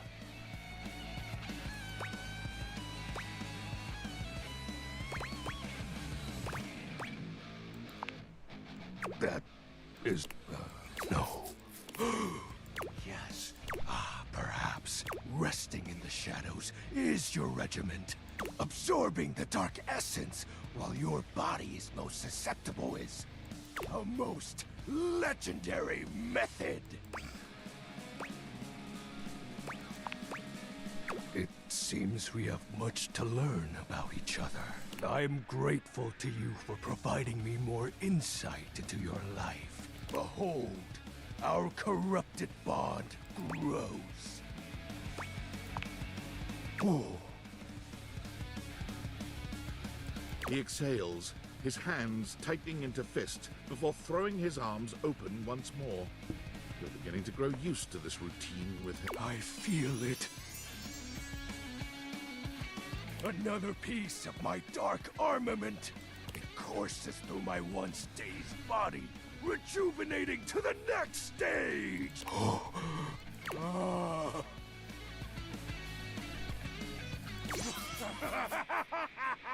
Excellent. My form is stronger, yet still incomplete.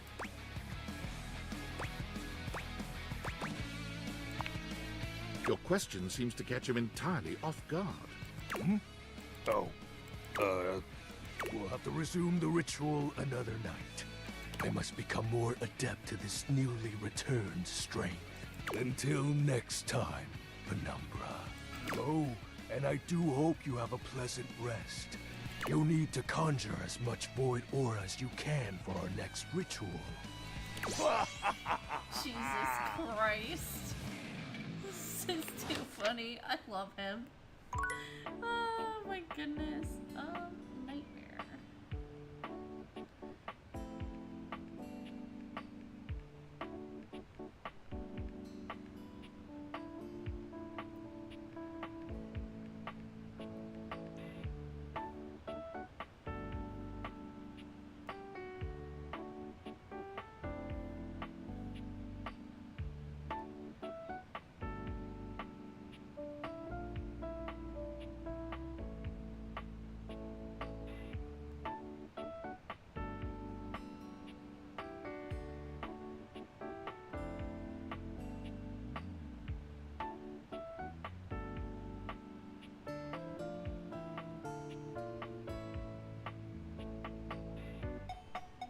Interact Kofi on the last charge of the day. Okay. That's how you get Nightmare. Okay.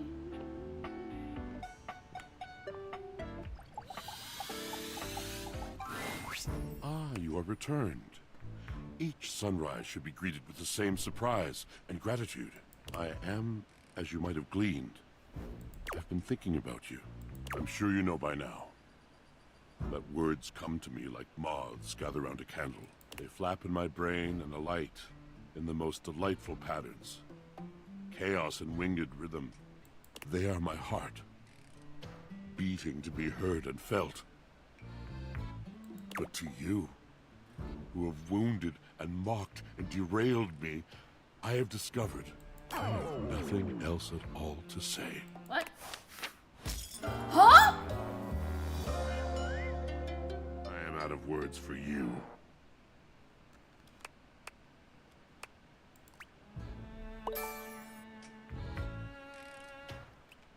What? What did I do? That guy talks way too much. A well-dressed figure saunters into the room, tossing his locks over one shoulder as he shoots you a look that makes you shiver. There's an aura of danger about him, as if he delights in the misfortune of others, and is eagerly anticipating yours. Well, well, well. I can't believe it. You really did it. Yep. It's a wonderful feeling. Wow.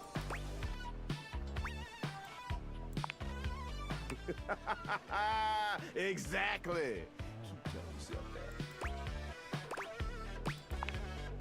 He places a hand on his hip, giving you a knowing look. I'm a hot topic.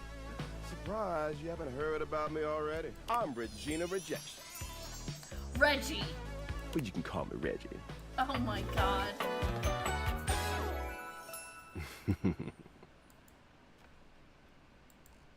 Wow.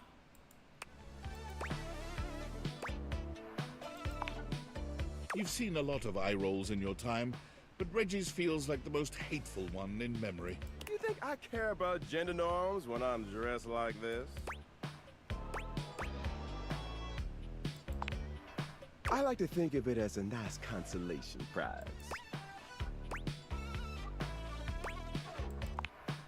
I'll be delighted, but I'm gonna make you work a little harder for it than that. Listen, bitch. I'm giving you special access to me here on this app I'm putting on your phone. Have a chat anytime you like. Reggie takes your phone, typing something into it. He turns your phone back around to show you a funny little icon that looks like a broken heart. We'll just have to wait and see. Well, good thing I didn't get rejected by everyone. I'll come by to check on your progress if that's your goal. Let's just say, I really can't wait.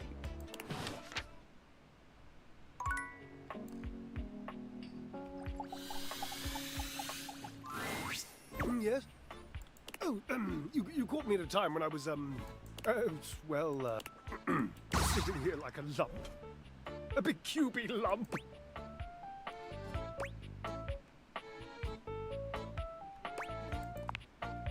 You what? Oh, of course he did. He was probably just draped all over the floor, dripping emotions. He's an obvious one to ask if you're trying to accomplish something.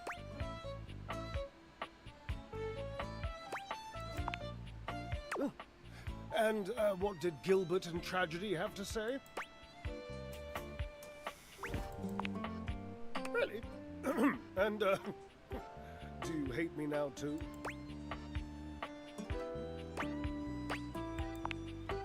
Pish, don't patronize me. You don't have the money.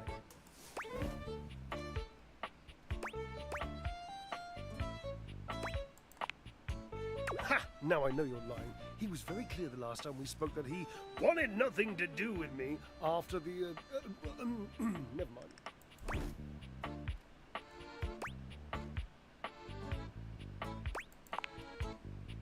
Please. He must have told you.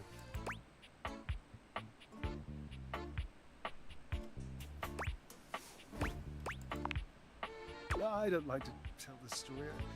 I don't know that I ever have, really. Washi called it the pale betrayal. Oh, sweet dry as sheet. Never tell him I used that name in front of you. I wasn't even allowed to use him in a public place. He'd purse his lips if I did. It's unmistakable. But I did it anyway. What I did to make the washer hate me.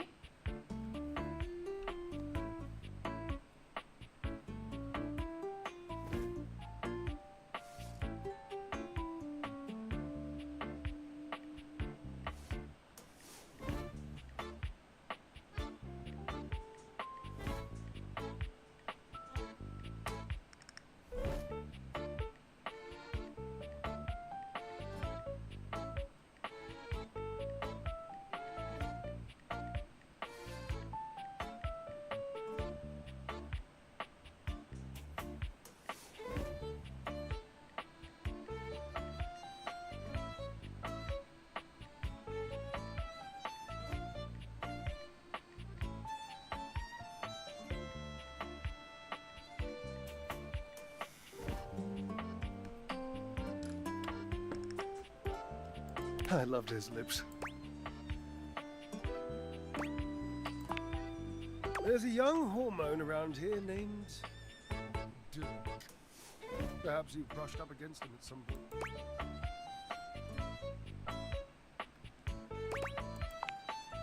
He's hard to miss.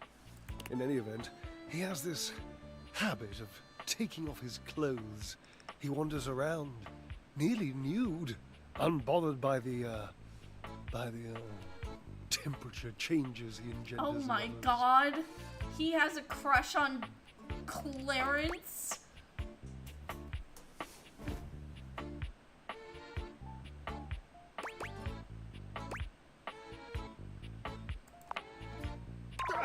I'm an appliance, not a monk.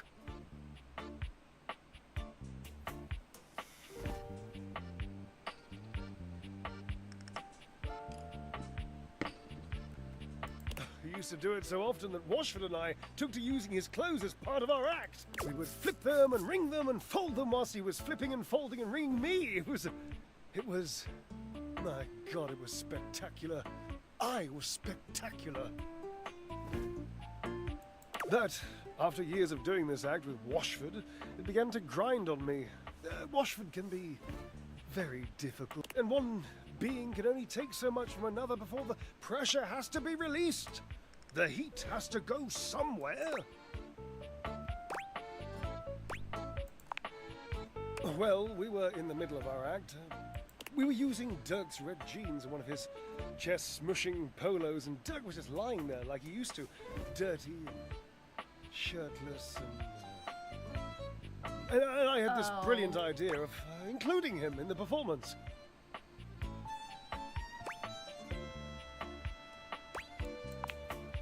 It was the most professional of ideas. Sue me.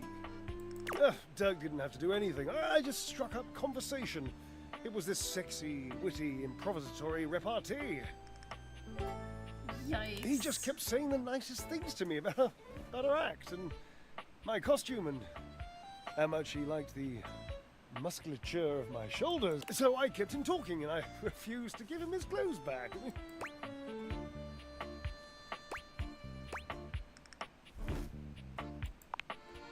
I mean, I would have eventually, yes, but that was the genius bit. I just kept our act going.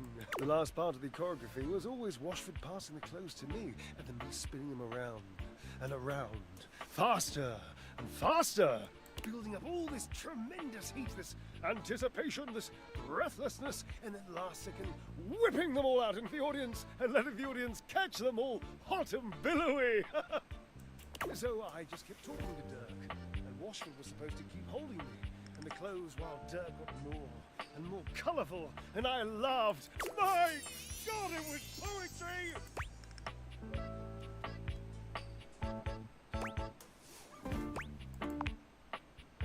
Yes. The clothes stayed a little wet. They mildewed the tiniest bit. They made Washford sick. He said he had a cough. And afterwards he called it the pale betrayal. What a nonsense, dramatic exaggeration of the only good idea this act has seen in decades.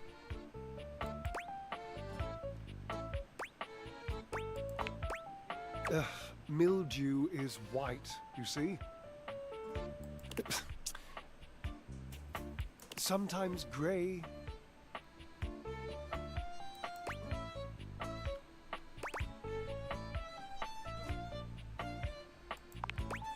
Yes. I suppose so. I was barely flirting. I would hardly qualify it like that. Dirk was just being nice. Washford was always so damn sensitive.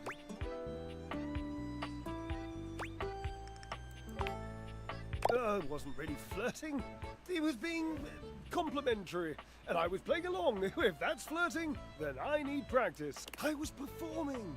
I was making our act better in the process. So, what's the harm? Yikes.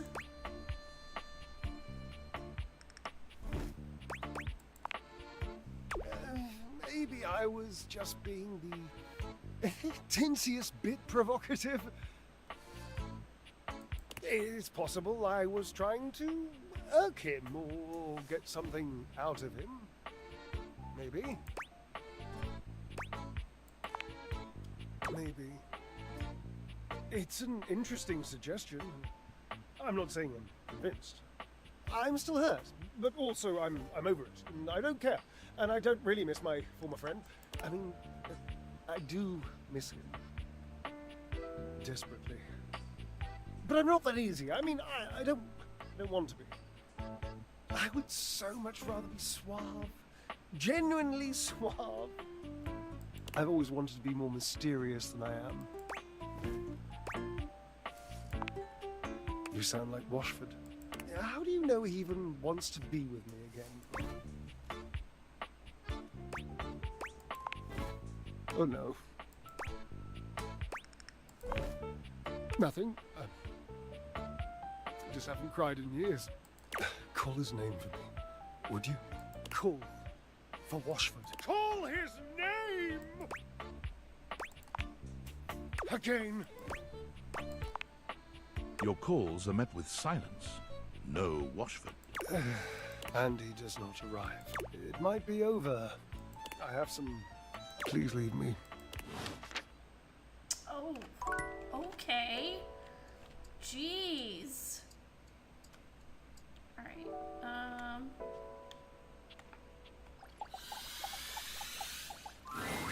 Hello, Sunshine. Abel? My sturdy cowboy. I've known Abel for some time now, and I'm not surprised he sent you to me. He's a solitary type, but if you asked, he'd give you the cloth off his table. Why, he holds up practically half the house without a word of complaint.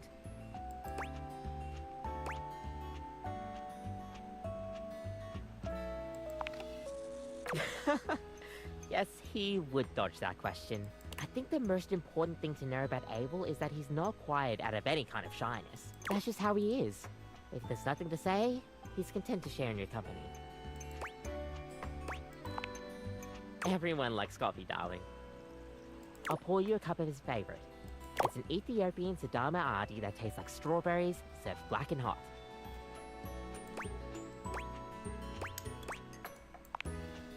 Oh, it is. that sounds amazing, actually. With the coffee in hand, you take your leave. That honestly sounds amazing.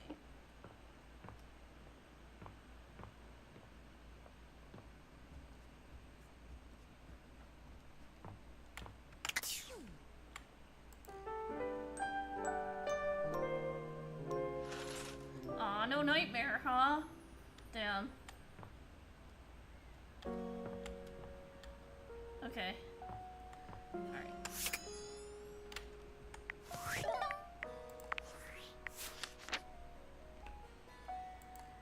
Okay,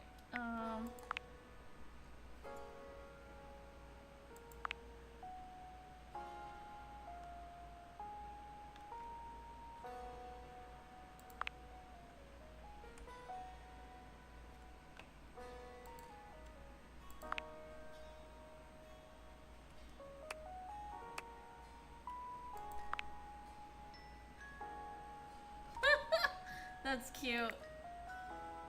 Why is Lux friends with me? He's kind of a dick.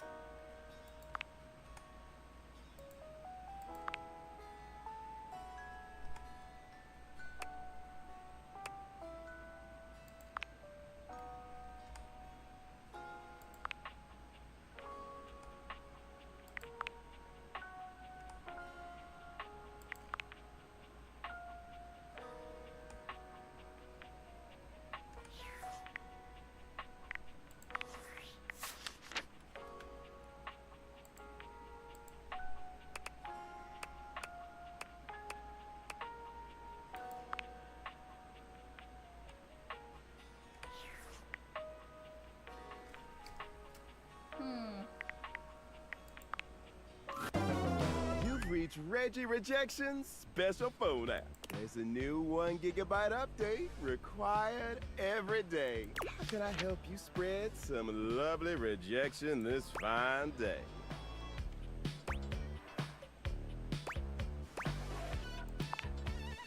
New.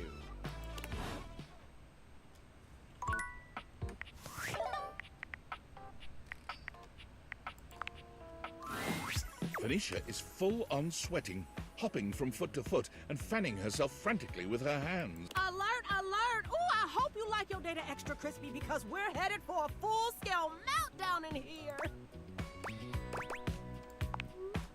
Oh, finally! I thought I was gonna blow my speaker before you noticed. Hurry up and get me out of this thing before I suffocate!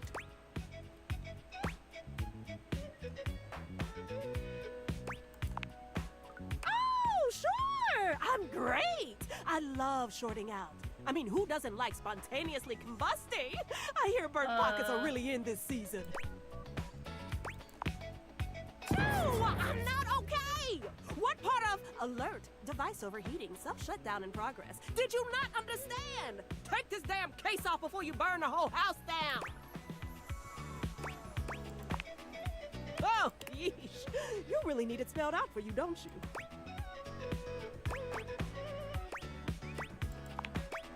Ooh, yeah, that'll look great on your tombstone. Tried my best. Look where it got me.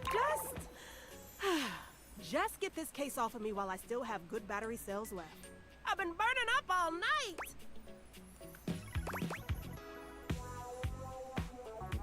What?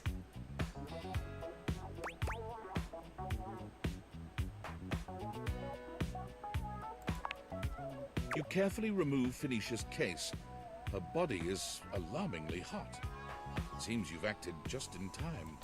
There! That wasn't so hard, was it? Ah, that was close.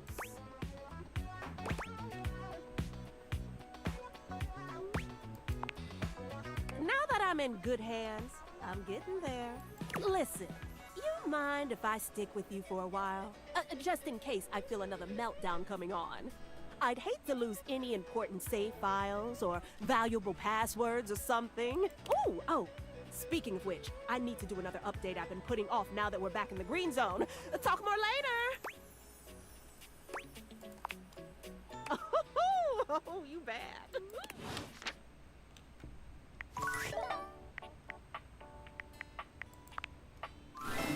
Hey there, oh great purchaser of DLC.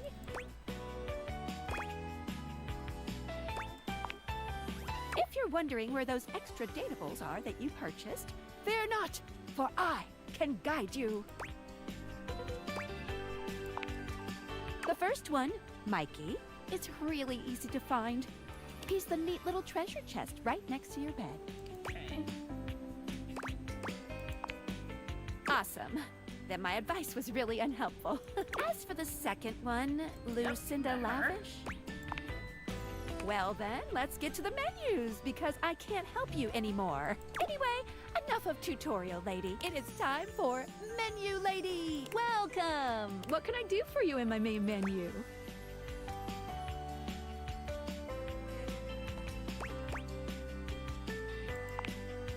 Oh! No. Well, just not yet. When Franklin least made me, it was in a sort of a mad, passionate rush of scientific fervor.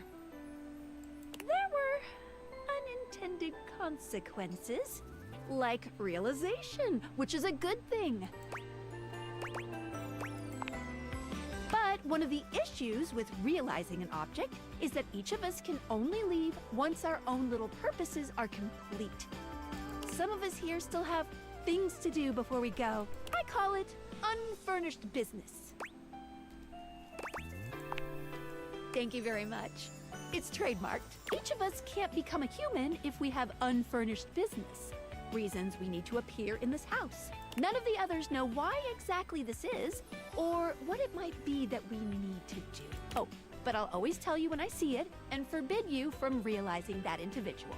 As for me, well, I have the most unfurnished business out of anyone. I have to be here to help everyone else get realized, so I gotta go last. Sorry to be the bearer of bad news, but if you want me realized, you have to get everyone else realized too.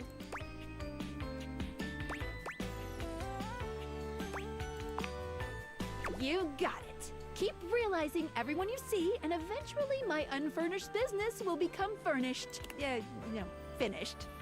What?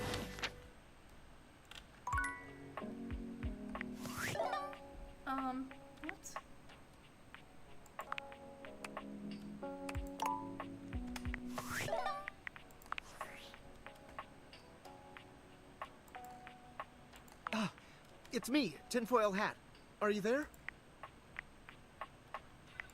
Oh, good point. I'm still receiving data from the Deviators. Why haven't you brought Skylar to life and destroyed them? Huh? I realize all the objects are flirty and super hot, but as long as the Deviators exist, David will be hunting you, and you don't have a chance. He has a whole island just to practice hunting people. There thinks he's so clever, but I'm on to him. You can't realize her?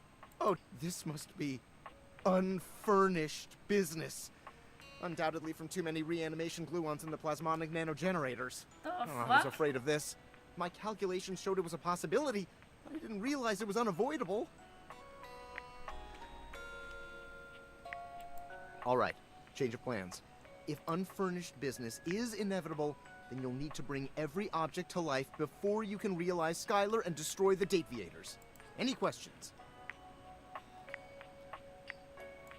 I'm so sorry, it'll have to wait. I'm illegally piggybacking off of my neighbor Howard's Wi-Fi, and he just found out. He's only 11, but he's got a black belt in Taekwondo. What the heck? And he's a real big kid. Realize all the objects, so you can destroy the Dateviators. Okay.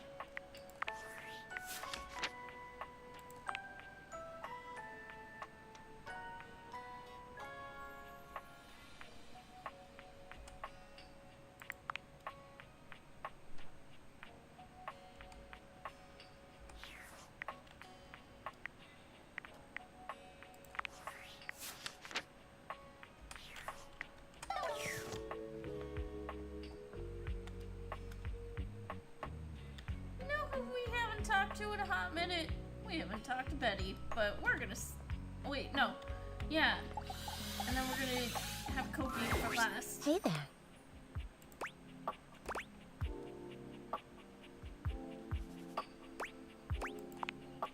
Yeah. You didn't so much say anything. You were very animated last night. Hang on! My content aware is going off. Betty is a real sensual being. Talking to her is going to get pretty intensely spicy. You cool with that? Or you want to skip it? Carry on, then. You seemed quite happy about something. I wonder what sort of dream you were having.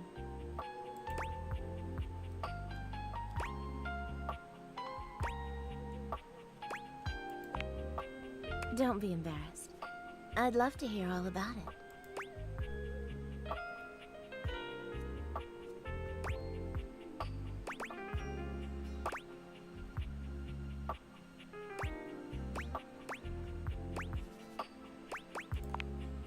David Most? Oh my goodness. Did you do it?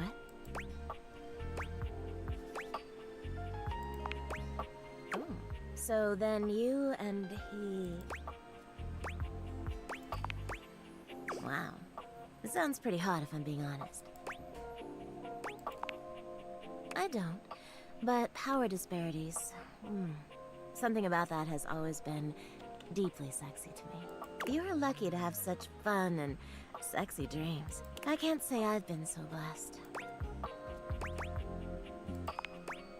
It's just that I haven't slept well for years now, to tell the truth.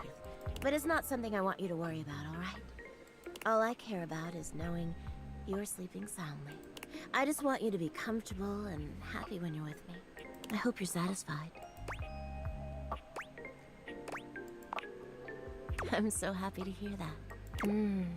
I could talk to you for hours, but I'm sure I've taken up enough of your time. Well, here's to pleasant dreams for both of us tonight.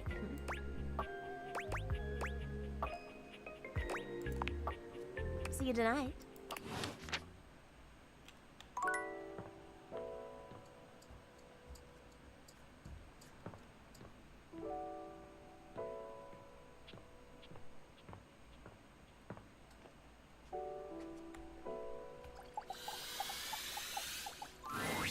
Welcome to Rootbox, the home for all your coffee needs.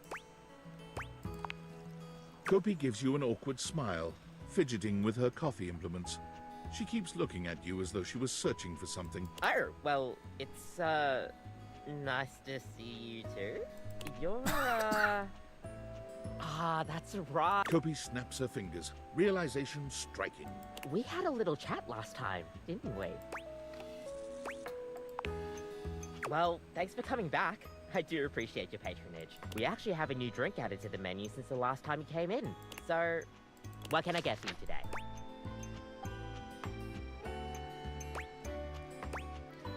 Irish coffee? Right. Just, remember that the Irish coffee is going to be a little different. Make sure you can take your alcohol. Kofi makes a lovely cup of coffee in her expert way, topping it off with a generous pour of cream. You could smell the alcohol even before she hands it to And you. that's why I picked it. And there we are. Enjoy. Is there anything you'd like to know about the Irish coffee?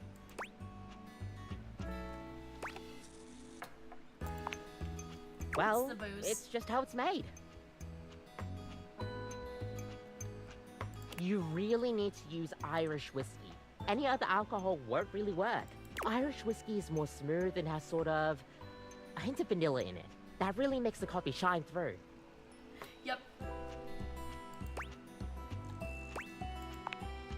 I mean, you could try, but don't let any Irish people hear you. We'll see you next time. Okay, that was cool.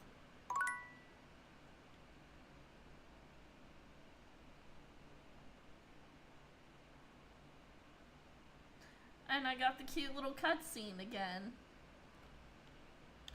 Alright.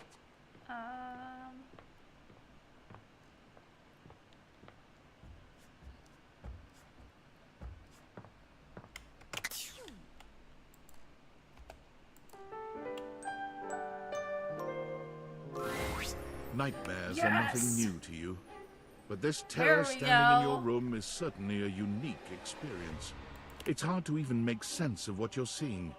A dreadful figure, wreathed in black, with what seems to be the suggestion of a horse's head, with snake and lion heads somebody was in here sprouting from earlier its talking shoulders. about Nightmare. I hope you're here. It has a multitude of eyes where they shouldn't be, and teeth that decorate what would be the belly and hips on a human figure. But it's not the monstrous anatomy that freaks you out the most. Oh my god, It's is that a horse lizard head? brain feeling of fear the figure inspires in Wow. you. You want to run, but by some miracle, you don't.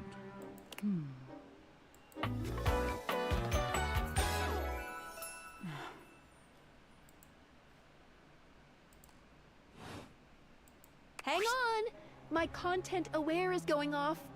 Nightmare is, well, just that. If you don't want anything too spooky, I'd recommend skipping this one. You cool with that? Or you want to skip it? Carry on, then. There's something crawling up your leg. Oh god. Okay. Don't you feel it? You know it's there. Yikes. A fly, maybe. Or something else. Something a little more malevolent. A little more vicious. Crawling up your leg.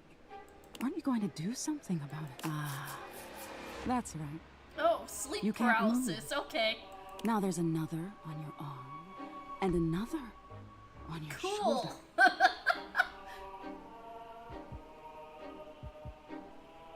Dozens of little prickles across your skin. The prickles turn into punctures.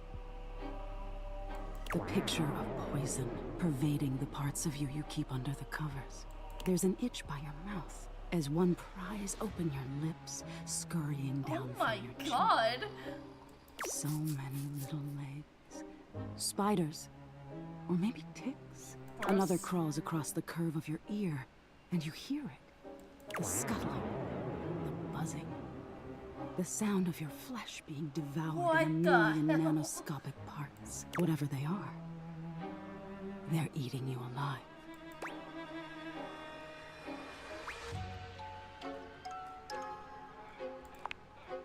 Trying to put up a tough front, huh? No matter. I'll find out what scares you. In any case, it was simply delightful to meet you.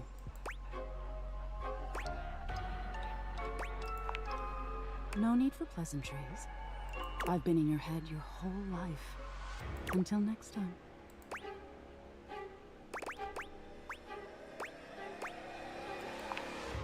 You'll see me sooner or later. But if you want it to happen sooner, they say coffee at midnight is a good way to invite the darkness in. Sleep with one eye open. She fades into nothingness And that is why I with was one last drinking creepy coffee. laugh. Wow. Okay. That was funny. Alright. I haven't been paying any attention to these guys. Okay, let's talk to... Let's see if maybe I can talk to Washford or Drysdale. Talk to the Dwyer. Ah, Cherub. There you are. I am quite glad that you've returned. I've been sitting on some very big thoughts, and I haven't had the opportunity to express them until now. And as you can imagine, sitting on anything big for a long period of time makes me antsy. And you even got me to weep openly, which is something that only those with the most exclusive of backstage passes ever get to see. Points. So, to begin, I've been thinking about you. Did you know that you can be unbelievably annoying? Oh no. Oh yes, frustrating to the point of nausea. But I have to tell you, I like it. I know. That expression on your face, I'm assuming it's shock, yes?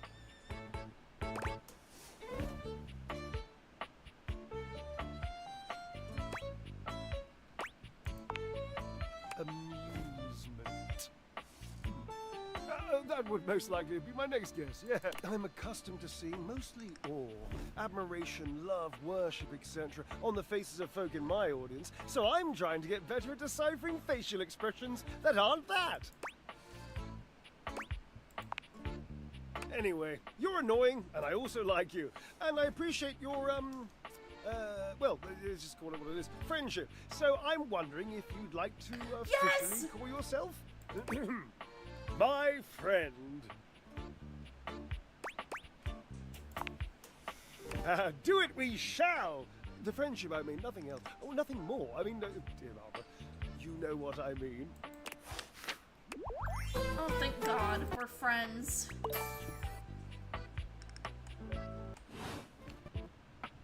You. Oh, you're back. Allow me to pull out my Gleeman's cape and cap. For surely you are not here to hear, or you come for entertainment and spectacle. Well, I am an empty cake. No more champagne in the bottle. Hate?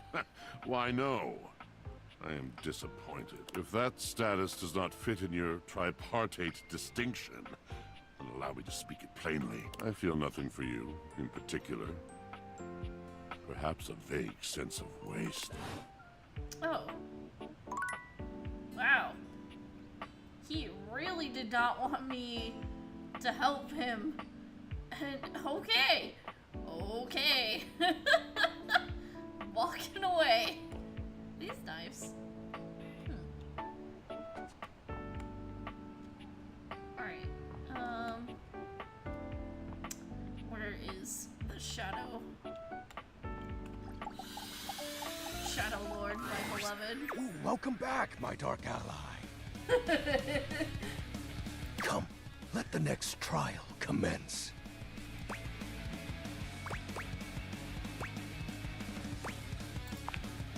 The trial of the letters begins.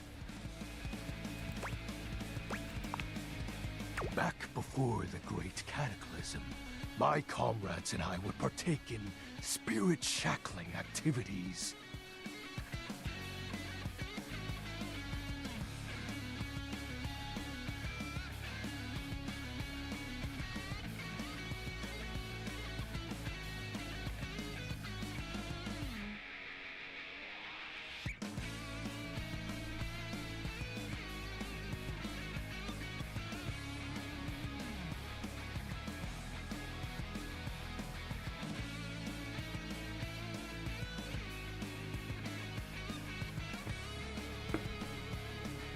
Some have left, others. Are you prepared to begin?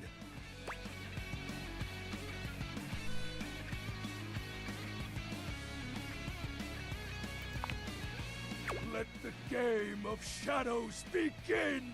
I present to you the following. He holds a sheet of notebook paper up to you. It contains a macabre illustration Oh, of a okay, dead we're person playing Hangman. and a few mysterious lines. Blank, blank, blank, blank, blank, blank. Hang on.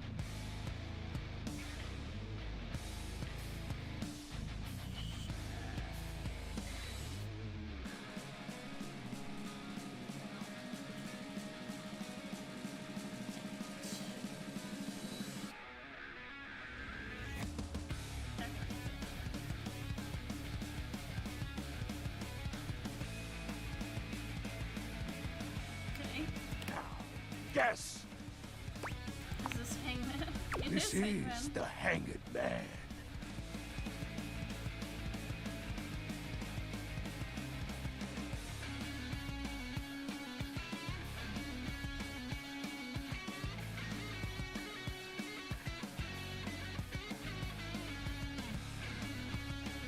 Now, choose your letter.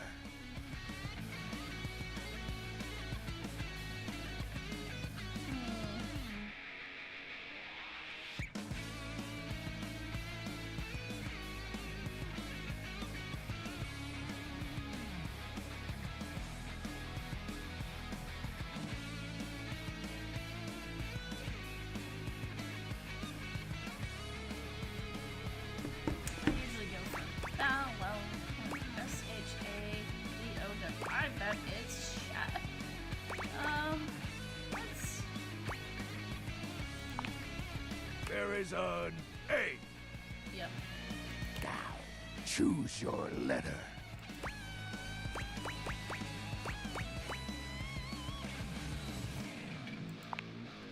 There is an O. Now, choose your letter.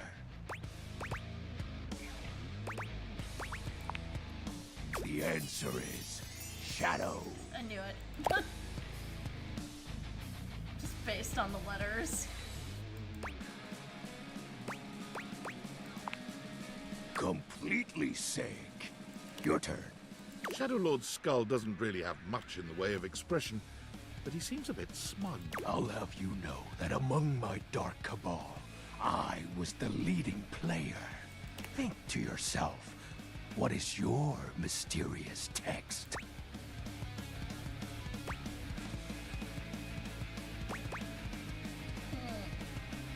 Yeah. 8 letters. My favorite. Darkness. Why, you ask? Isn't it obvious? 8 is the infinity symbol, but sideways. Very cool. Oh my god. It's obviously darkness. I appreciate you staying relevant to our practices, Penumbra.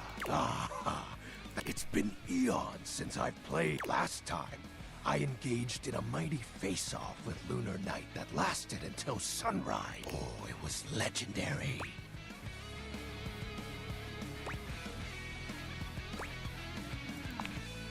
An old comrade from before the Great Cataclysm. He was a former shade of mine, if you get what I mean. Our conversations gathered more shadows than any other Void Dweller.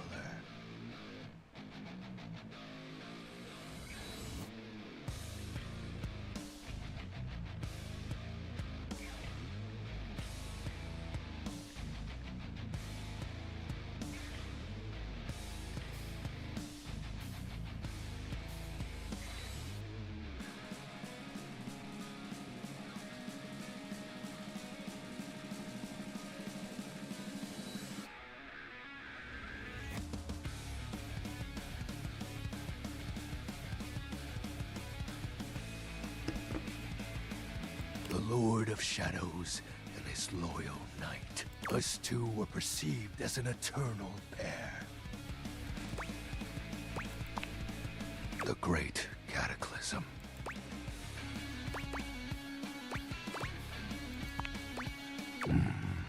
Very well.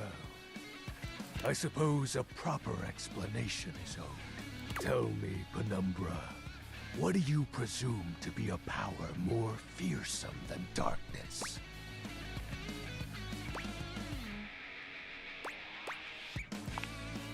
We don't live in a world of whimsical tales and fantasy.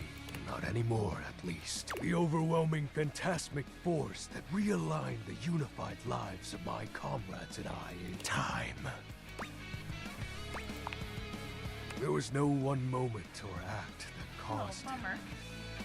One night, I was with Lunar and my friends, joyfully conversing about whatever came to our mind. Time crept into our dark haven. Distance, a symptom. And then, many nights later, Lunar no longer wished to be by my side. Boredom came next. My friends took less and less interest in our nightly discussions. They too left, one by He one. is kind of a lot, so Then understandable. I was alone. Poor guy. You may think it cruel of them for leaving without a proper goodbye, but I respected all of my friends' decisions, even Lunar's. I don't harbor any wrathful thoughts against any of them. I just think back to those days fondly and wonder why time had to come for us. We were happy. I was happy. Poor guy. Oh, shed not a tear for me, Penumbra. Time comes for us all in ways we don't expect. Normally, I'd celebrate triumphantly at obtaining another armament. That'll be all for today, Penumbra. Thank you for listening to my tale.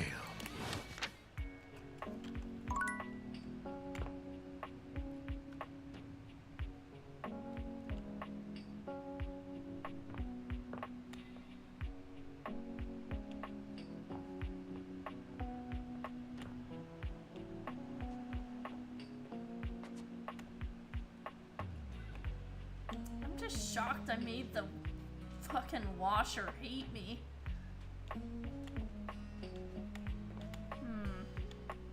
See if anybody knew. A burly chef stands in your kitchen, looking at you expectantly as he stirs a saucepot. Despite his intimidating stature, there's... You must be my new sous chef. I'm Stefan. Hey.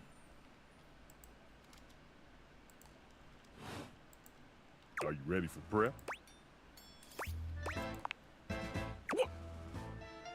Stefan regards you in silence for a few long moments. Then why are you here?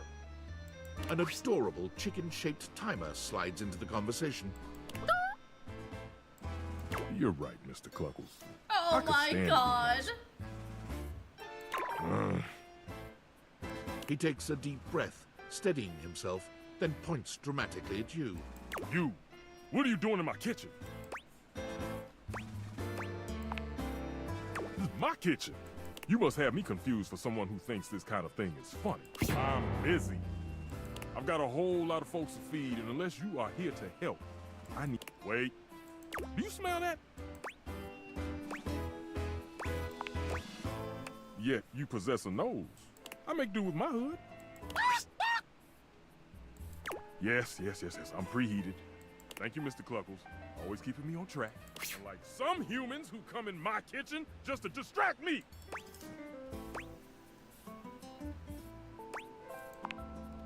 That little chicken timer offers more help than you can imagine. He understands the type of establishment I'm trying to run around here.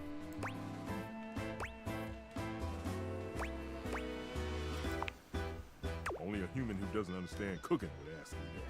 What? Cooking is life! It's not just food, it's your soul. Maybe one day you'll understand that. Until then, I'm wasting heat standing around here talking to you. Well, of course they do. And they didn't know a crepe from a grape. So I couldn't give a damn about what they say.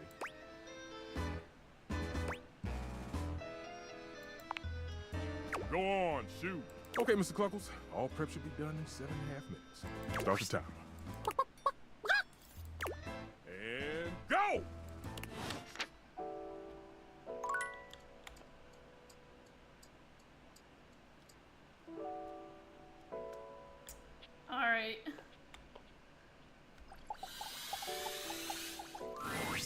Kopi is in the middle of opening a bag of coffee beans, wafting their aroma towards her with a pleasant sigh. Oh, hey! Welcome back. I hope you're in the mood for some delicious coffee. I just got him some fresh new beans, so they're gonna be nice and ready to grind. And, well, I'm looking to try something a little different today. So, what can I get for you today?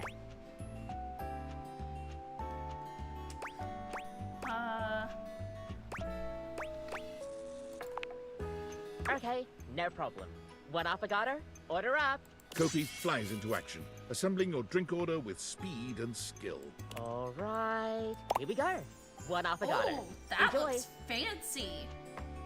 Is there anything you'd like to know about the affogato?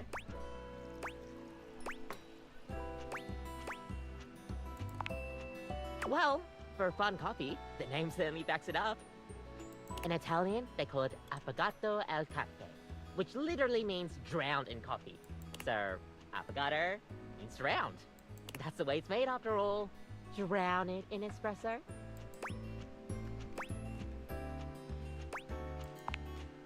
Don't get lost in it. We'll see you next time.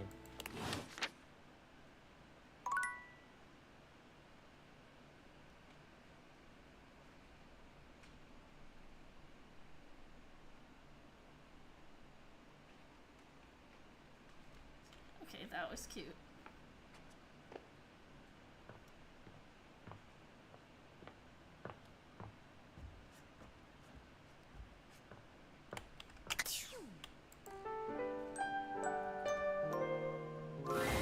Your room Oh, is the dark nightmare's and back. cold, and though you may have gone to sleep alone, you can feel someone else here. Nightmare looms over the edge of your bed, at once friendly and disquieting.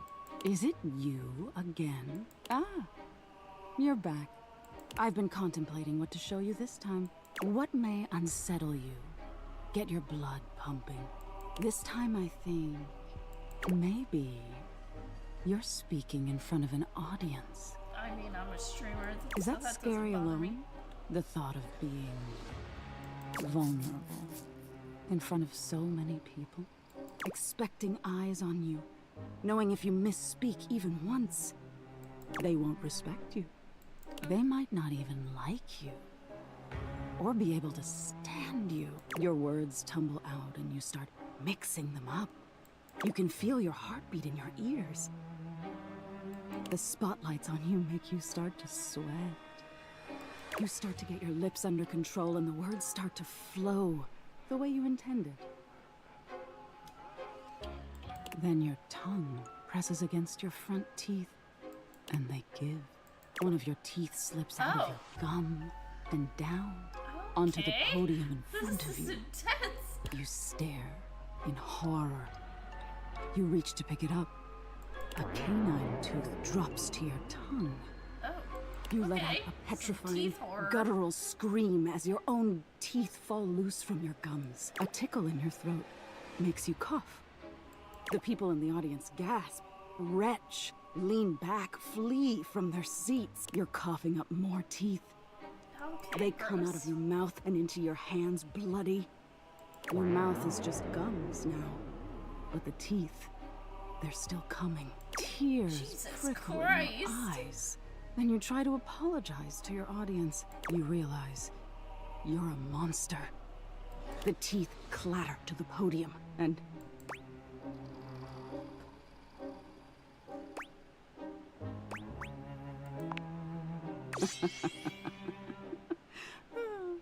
Did I get you?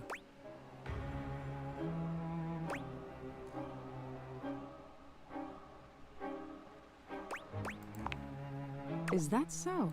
Why don't you tell me what really scares you? There must be something you're hiding away. Something a little deeper. A tad more frightening than bugs and blood and teeth.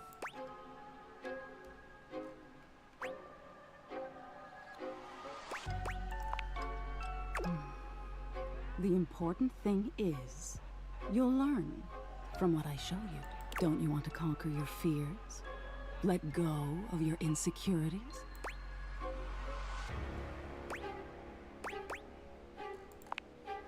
Interesting. We've all lost someone, haven't we?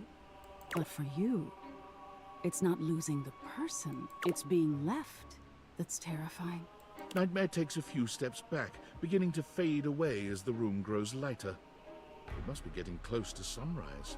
Thank you for being honest with me. I will have to think about your answer. Good night. Okay.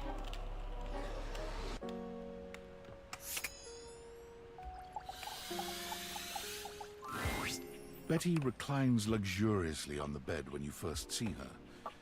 Thinking about how your bed can be lying on the bed makes your brain start to short-circuit, but some way or another, it's happening. She looks effortlessly comfortable and luxurious, but her expression is more pensive than anything. She smiles when she sees you, sitting up and patting the blanket next to her. I was just thinking about you. Were your ears ringing?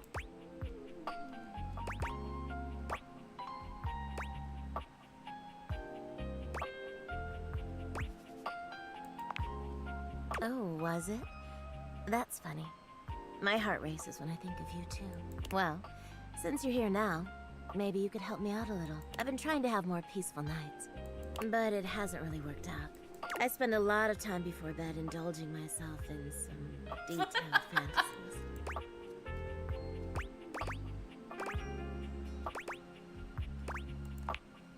I have this crush who doesn't seem to notice me. Sometimes we're so close I could just reach out and kiss them, but nothing ever happens. So, in this fantasy, I tell myself I'm finally going to get their attention. I do all kinds of things. Maybe one night I touch myself and call their name when they're next to me.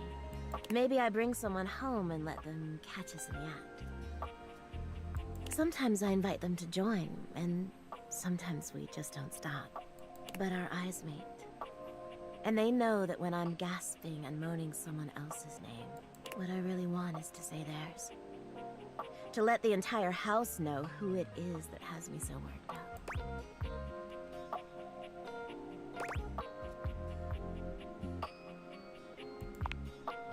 You are so sweet. Unfortunately, it is entirely possible. But thank you for saying so. I've got all sorts of fantasies queued up every night. But no matter how much material I feed my brain, I never seem to carry that blissed-out, warm feeling into my dreams. I tried getting into lucid dreaming for the longest time, actually. I practiced for years. But it never worked for me. Not once.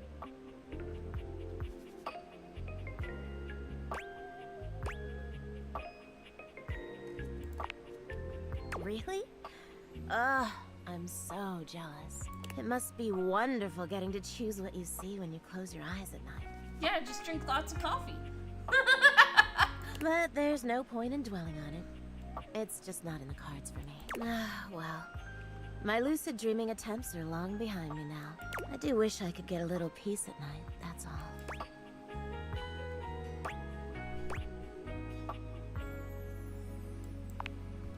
Oh, nothing. Really nothing you need to worry about.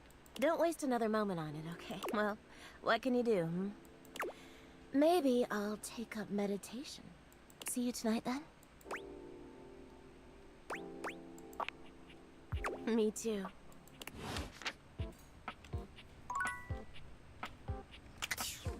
Okay.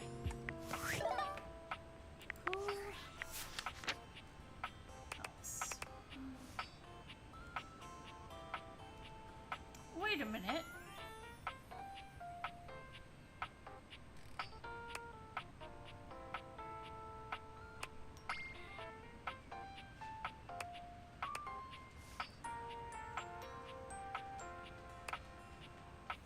Oh, this guy.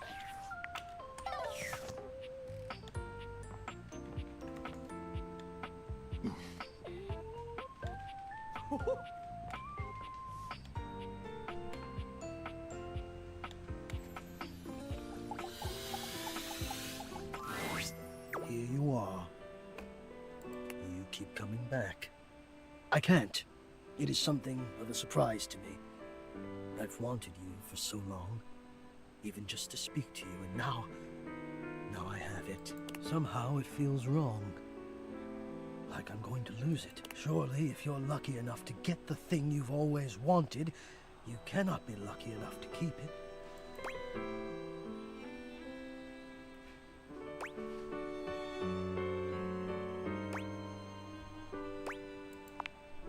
Does that not make sense for me? Grates and ductwork? Shadows. I can speak to you only from the darkness. I am always alone. Can you not see that my worldview would consequently be somewhat limited?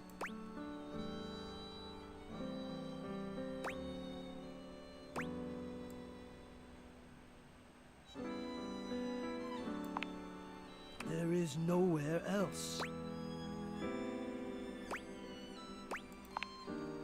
No! Oh, good God! I'm afraid of what you might think if you saw me. You're right. I am in the attic. The real me is in the attic. But we have something here. We could have something real. It would break my heart to think that all that could be lost in a single moment of laughing or pointing or even a disappointed cast to those beautiful eyes of yours. No, I couldn't bear it. And I won't. Come back to me here. Only here, do you understand? I'm going now. And where I go is only for me.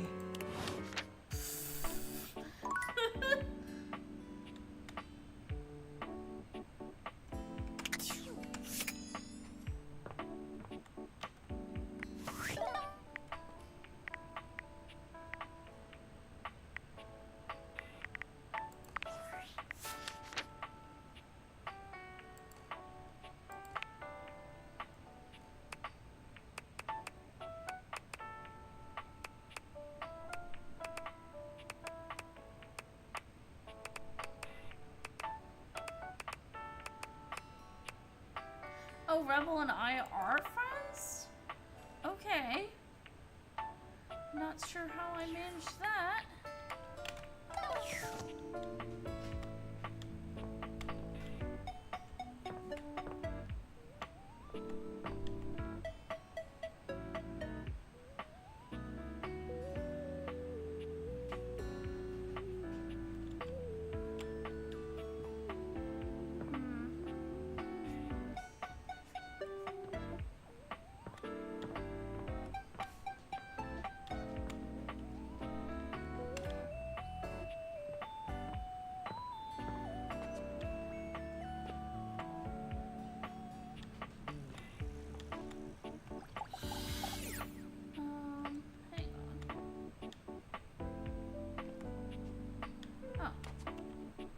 Talk to the trash can yet, have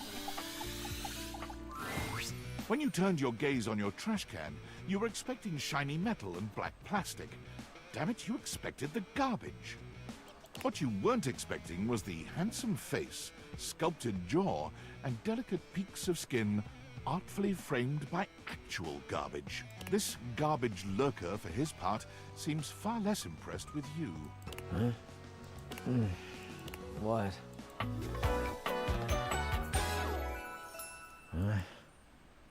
Cam? Okay.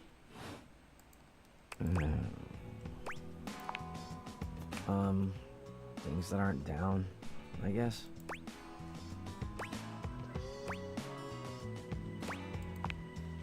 Yeah, I make those from time to time. Try not to look so shocked. Have anything for me today? You do this every day, lady. What'd you bring? I'll just wait.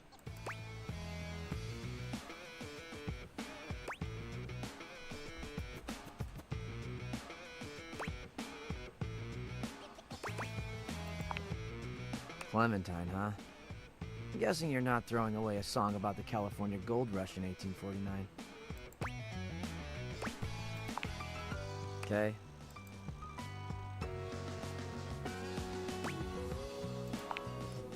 Well, I do. Nice haul. I'll take it.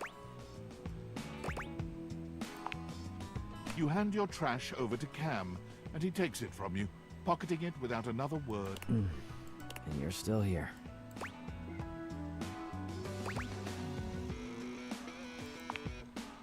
Wasn't planning on it. Now you go.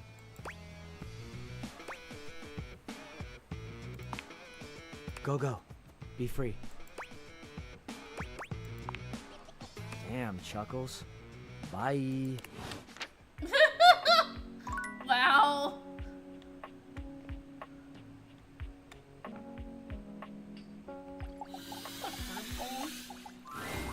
The first word that comes to mind as you evaluate the strange figure standing before you is delicious.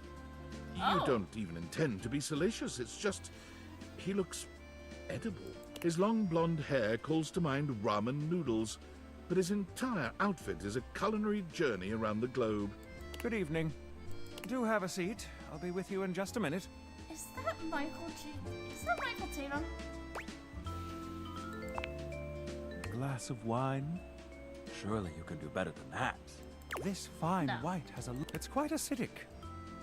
I can virtually taste its origins in the eastern Loire It just Valley. reminds me Dare I of guess just outside Black Chavignol? And as its taste matures on my tongue, I detect notes of honeydew, grapefruit, and peach, and a certain minerality. Flint, gray salt.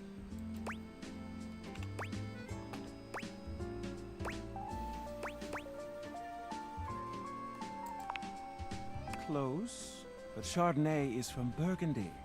I'll give you one more try.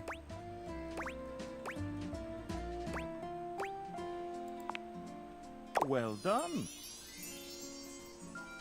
Now, can you do even better?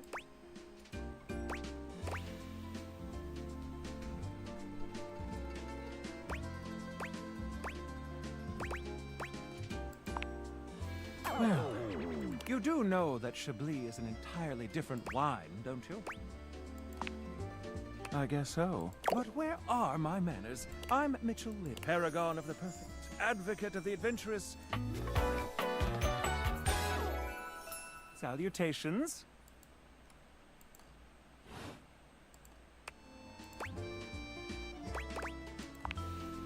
Like it. I live for it. And not just food, but the whole of the experience. The ambiance, that interplay of sound, sight, and synth that whets the appetite and inspires the mind. The art of service, be it subtle theater, delightful formality, or downright brutish charm. And of course the meal itself. From the minutiae of the menu to the presentation on the plate and the very titillation of the tongue. Dining in all its forms is the blood that flows in my veins. Listen, I'm afraid you've caught me. 3 new spots have just opened up around the house. I'm eager to give them a try and see if they measure up to my exacting standards. Say, how would you like to accompany me? Brilliant. So, where should we go? There's a new Hawaiian fusion place in the living room. Daisuke's sushi spot in the dining room is supposed to be pretty swanky. Freddy Yeti has an ice cream joint in the kitchen that's worth checking out. Mitchell leads you to the dining room. He seems excited. Or about... I've heard only good things about Daisuke's place so far. Let's hope it lives up to expectation. You walk into a rather austere space. Every element seemingly selected for its clean and unpretentious elegance. The counters are of raw pine, finished to a glossy luster. The walls are shoji-style screens, and the doors slide open with a soft hiss that seems a water feature drips delightfully in the background. You feel instantaneously relaxed and intrigued. Ah, here comes the owner now. Irashaimase. Daisuke greets you both with a warm smile. Welcome to Omakase Daisuke. I am pleased to see you both. Always nice to see you, Daisuke. It's obvious you've put a lot of work into this endeavor. Thank you, Mitchell. I have only done what anyone would in my place. The dishware deserves no less than maximum effort. I hope the decor and ambiance please you. My mind isn't quite made up yet.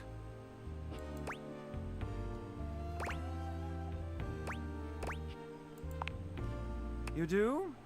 Seems rather dull to me.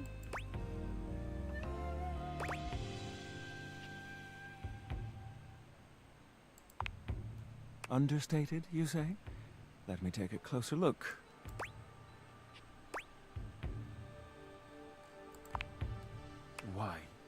absolutely right. I thought at first it was lazy and weak decor. Lazy and weak? Mitchell continues on, as though he's not heard Daisuke. But look around you. Perfectly clean, lighting muted. This wood shows the signs of a master carpenter. These chairs have been selected with painstaking care. And as I listen, I detect the subtle dripping of water from a waterfall pond. That is only Sinclair's chronic drip. But I thank you all the same. I feel almost as if I've been transported to the Tsukibayashi Jiro. Delightful, simply delightful. Let's move on to your speciality, Daisuke. What are we to make of the settings? Before we begin, I am obligated to tell you that Scandalabra's stories about the silver are damaging lies and not to be believed. Believe the Scandalabra? I'd sooner let Sinclair process an insurance claim for me. I'm glad we are all in agreement there. Now let's have a look. We appear to be missing chopsticks.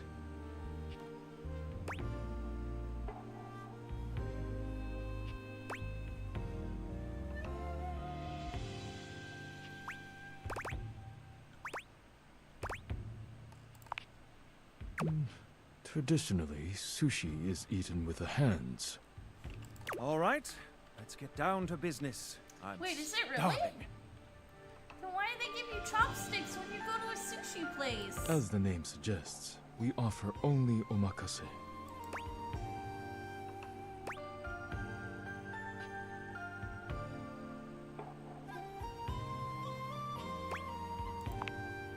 I can't wait to see what's in store for us.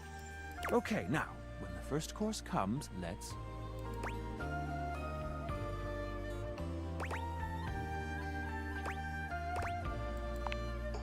Sushi must be eaten right away, within the first 10 seconds. Here you are.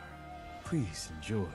Daisuke places a dish before you containing what must be the most hideous, clumsy nigiri you've ever seen in your life. Oh, God. The fish is misshapen, and the rice seems to be falling apart. What are we looking at, Daisuke? Is it not obvious? This is eel. I see.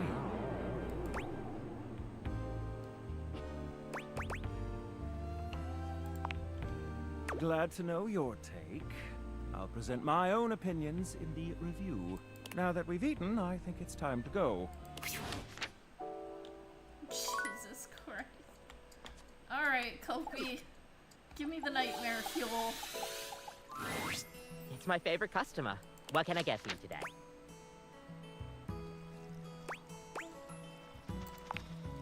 Right. Just, remember that the Irish coffee is going to be a little different. Make sure you can take your alcohol. Kopi makes a lovely cup of coffee. And is there anything you'd like to know about the Irish coffee? Yeah, it's more of a cocktail. You know how there's usually espresso martini at bars? The Irish coffee is kind of similar. You've got sugar and whiskey poured over black coffee, stir it up a little bit, and then pour some thick cream over it.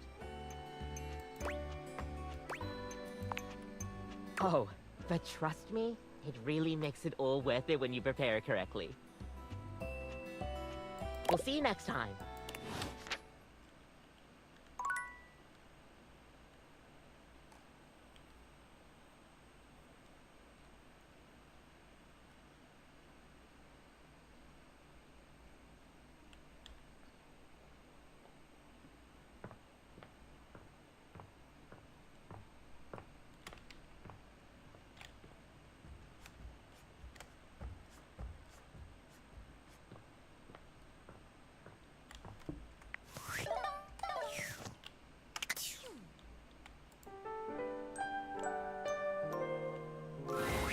You've come to expect Nightmare's unsettling presence, but there's no getting used to the shivers her gaze sends down your spine. She doesn't even bother greeting you this time, launching into your nightmare with no fanfare whatsoever. There's a house across the street from yours. There are many houses on your street, but the one across from yours, it's identical in every way. Even down to the 2 rocking chairs out front on the porch. You're sitting in the rocking chair, staring at your neighbor's house across the street. You realize you don't even remember when the house got there. But it's a beautiful day to be sitting outside. So you try to relax. You lean your head back and rock gently, basking in the warm day. You're not sure how much time has passed when you hear the front door across the street. Oh, your eyes snap open, and you look to see who's come out. The occupant looks happy, humming something to themselves as they sit on one of the chairs and relax. It doesn't seem like they see you, or at least when you make eye contact, they don't make any motion of acknowledgement. You're even more confused than you were before because the resident of the house across the street is you. Hey, who are you? You call out to them, hoping to get some answers. They don't respond. You stand and lean on the railing that wraps around the porch. You don't take your eyes off your doppelganger. Out of the corner of your eye, you see people walking in the middle of the street. There's two of them, too. They're walking together in perfect, synchronized stride until they diverge.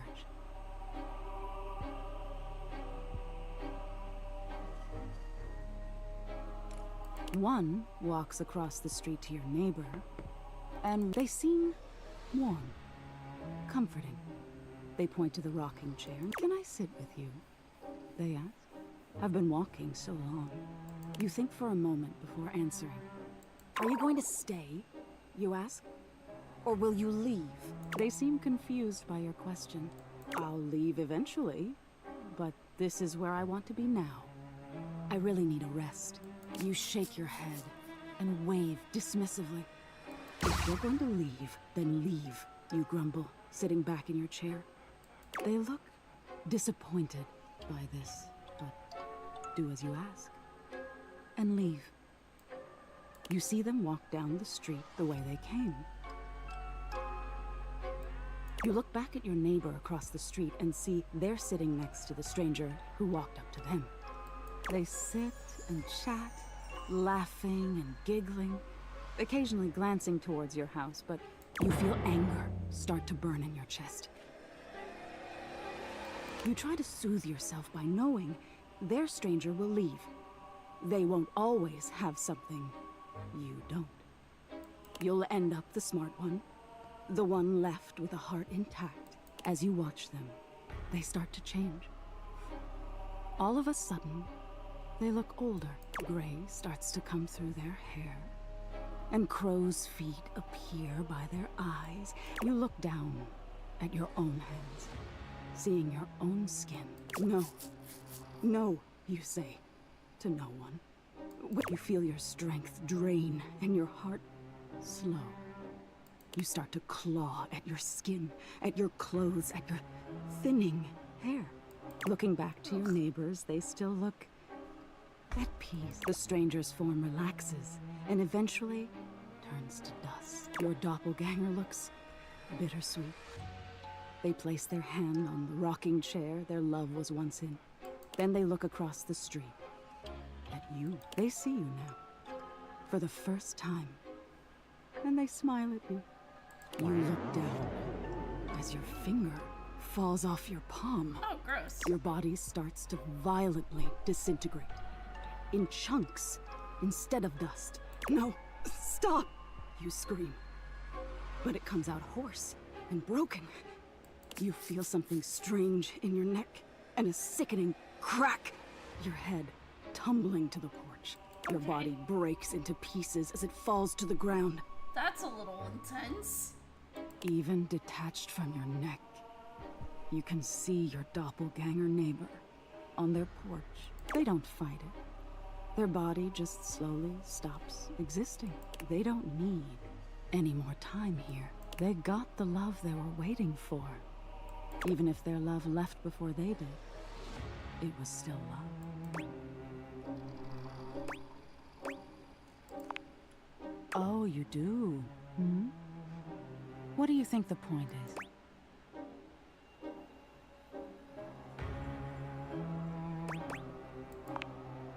That's exactly it. Being open to love is such a vulnerability. But isn't it worth it? To be known and love. We'll always be alone at the end of the day. We can't change that. But we can decide whether we've been known and loved. Now get some rest. You deserve it. Okay, why is the nightmare playing my therapist?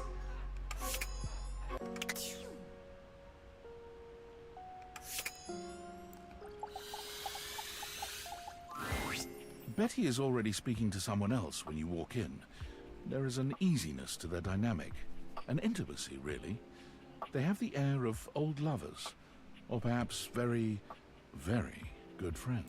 We've been over this so many times, Betty. You know how I feel about that. I just need some time, all right? Why should a bed as gorgeous and free as you be so worked up over anyone else's opinion of her? You could snap your fingers and have 10 lovers here in 2 seconds.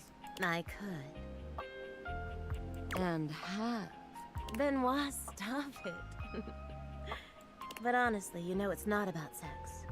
I can get that feeling of falling asleep in the arms of someone you love. There's nothing else like it. Benoit's gaze leaves Betty's face to land upon your own. They give you a smile that feels as if they know all your secrets. When Betty turns to see you, she goes from surprise to happy in record time, and Benoit places a gentle hand on her shoulder before they walk off. Just think about what I told you.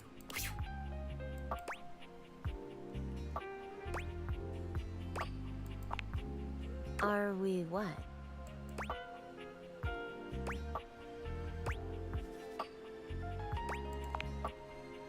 No. Absolutely not. Benoit and I are just very good friends. With benefits, of course.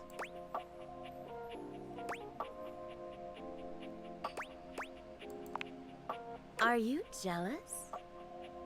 Please don't. It's just a bit of fun between friends, you know? But if that's ever something you're interested in... oh God, listen to me. I'm sorry, I shouldn't be going there right now. I'm sure you didn't come here just to hear tales of my sex life. What can I do for you, honey? Did you want to relax? Maybe take a nap? Get to know me better? Why?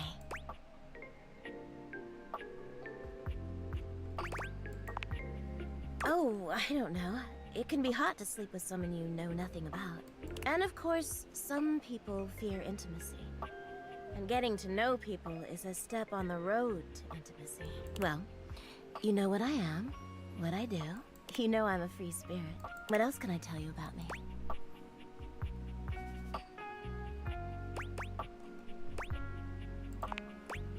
Oh gosh, why did it have to be that question? It's all so silly, you know. She sighs wistfully, looking somewhere past you. Sometimes it feels as if those sorts of relationships are only for books, you know. But I can never quite seem to get there. Perhaps I've been standing in my own way. That's it. That's all. Just loneliness.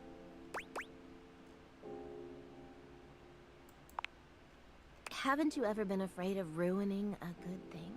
I'm just not ready yet. There's an undercurrent of sadness in Betty's eyes, something much bigger weighing on her that she seems uninterested in divulging. Oh, it's almost time for book club, if you'll excuse me. Oh. Okay. Well, gee.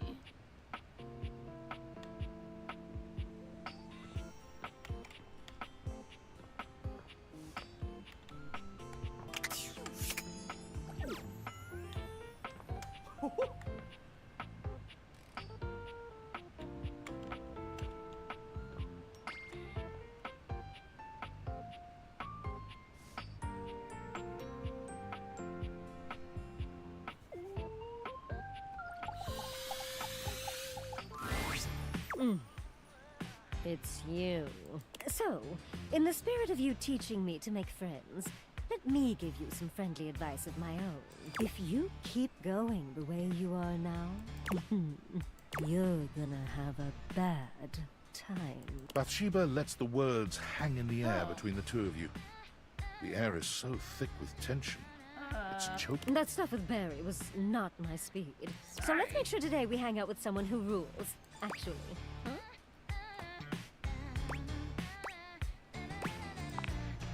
I do! I'm priceless! Now, who should... Bathsheba looks around the room, scanning it in a thoughtful silence. Until her gaze, she doesn't even bother to wait for your input, walking swiftly to the duck with her arms wide. Oh! Sheba! Sup, you dirty bitch? Oh my god, you are too funny!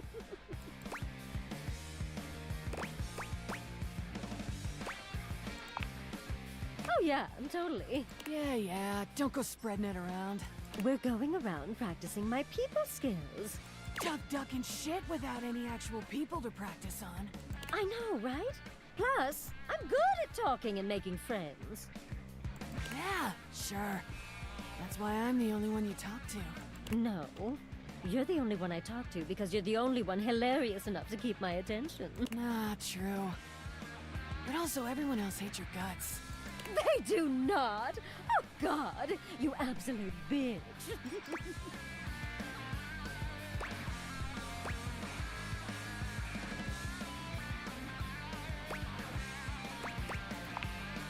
Ain't nothing for you to understand, Normie. It's really simple. Rebby and I are champion shit-talkers.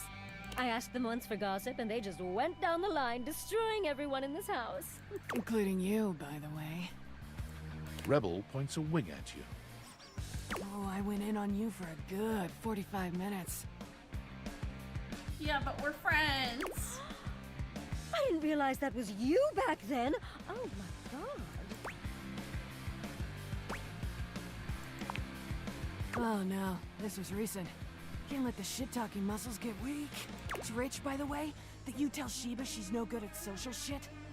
When your best friend and only lay is your right ducking hand. You're so lonely you started chasing tail in your own house. Who the duck are you to teach anyone anything?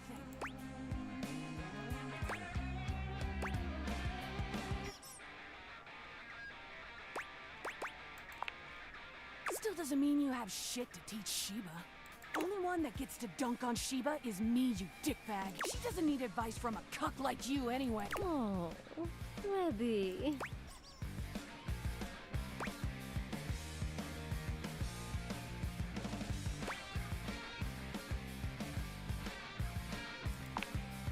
What the rubber yellow duck is that supposed to mean? Nothing. Now, tell me who's embarrassed themselves this week. You can hear Bathsheba and Rebel's laughter echoing through the bathroom as you walk away. A win in only the most technical sense. But tomorrow's another day. Okay.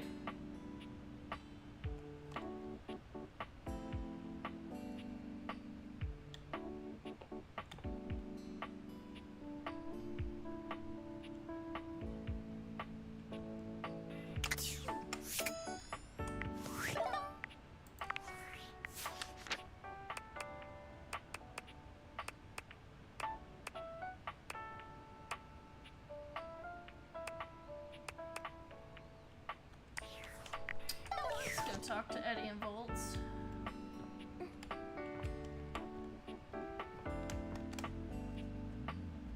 I think they're down here, right? No.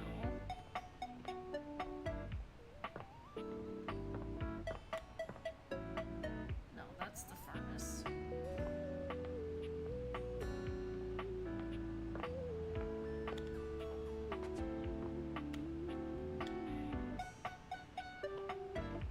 That's right, they're in the office, right? No, that's the furnace. I think they're upstairs then.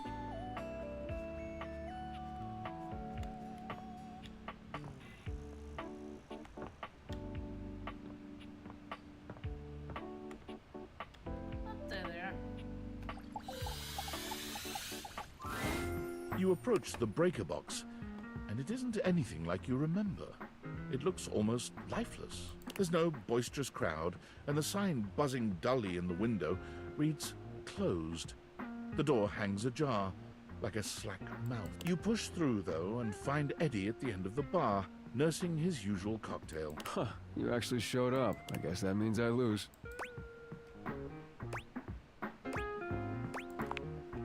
I made a bet. Was pretty sure you'd back out, but I guess there's still time. You'll probably change your mind once you realize what you signed up for. Eddie sets down his drink and shrugs out of his vest. He begins rolling up his sleeves.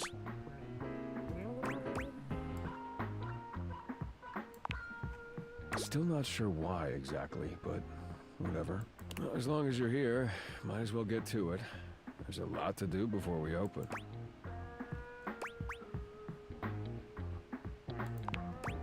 I can't exactly get much done with the entire house crammed in here. Usually I take care of all the maintenance after hours, but we've been so slammed lately, there just hasn't been enough time. Things are breaking down faster than I can get to them, and trying to do anything while the club is open is essentially pointless. There's always questions and distractions and polite conversation. It's exhausting.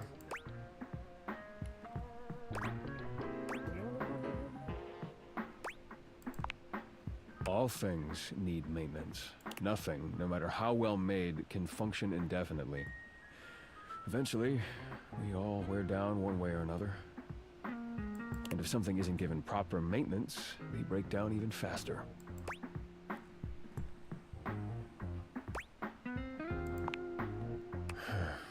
Then it becomes useless, doesn't it? Now, come on, we're starting with the wiring backstage. Oh, grab that tool bag. Though you are not a natural handyman and Eddie is not a teacher, the two of you manage to make decent progress through his to-do list. At one point, Eddie leaves you alone to get something from the bar, and you confidently ascend a ladder to change a dead bulb. But as Eddie returns... Wait, be careful, that's not...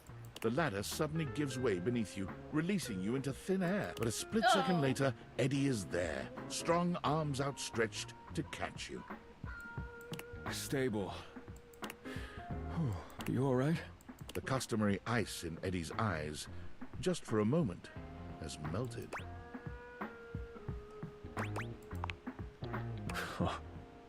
As Eddie releases you, his face contorts back into its customary gruff expression. That was unbelievably careless. What were you trying to do exactly?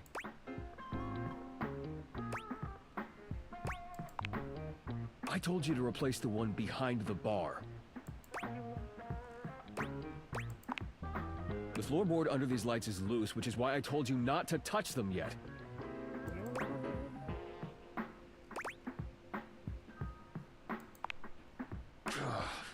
Just pay more attention.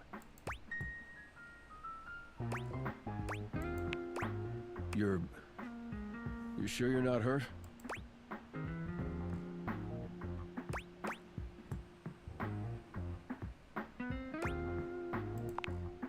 Well, next time I'm just gonna let you fall. Now, go get the ladder and put it behind the bar this time. The next and last phase of your work proceeds without incident.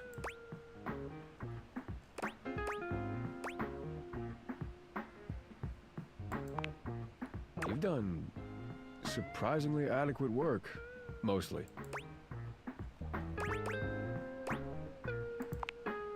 No, you had an excellent teacher. If you'd only had a pretty good teacher, you probably would have electrocuted yourself. Twice. And we got through more of the to-do list than I expected. It's probably good enough for today if you want to, you know, head out.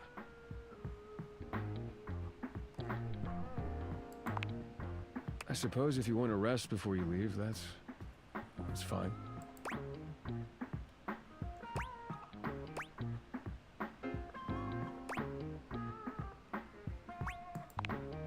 Efficiency is important in a circuit. You can lose a lot of power to weak points if you don't maintain it. So, when something around here breaks, it can drag everything else down with it. And like I said, things have been breaking faster than I can fix them. I just didn't realize how bad it had gotten. He should have said something. Taking care of all this helps keep the power where Volt needs it, and drains less power overall.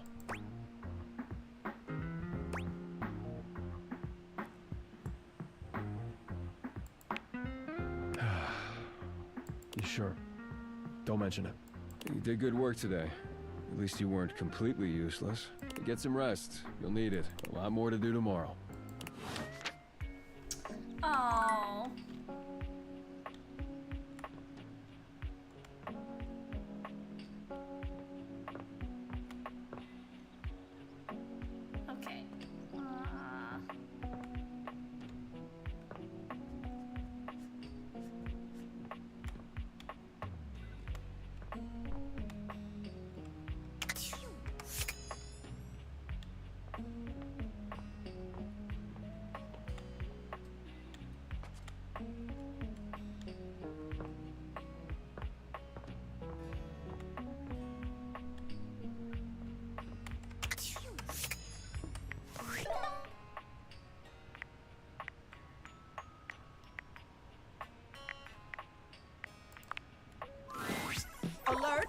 Device overheating. Self-shutdown in progress.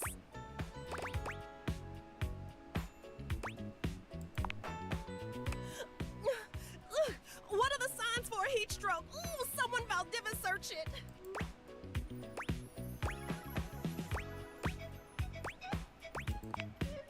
Ooh, do you have any idea how stuffy it is inside a pocket? Air! I need air! Cold air, a vent, a fan, ooh, a freezer even. Ooh, quick! I can't afford to lose another camera lens.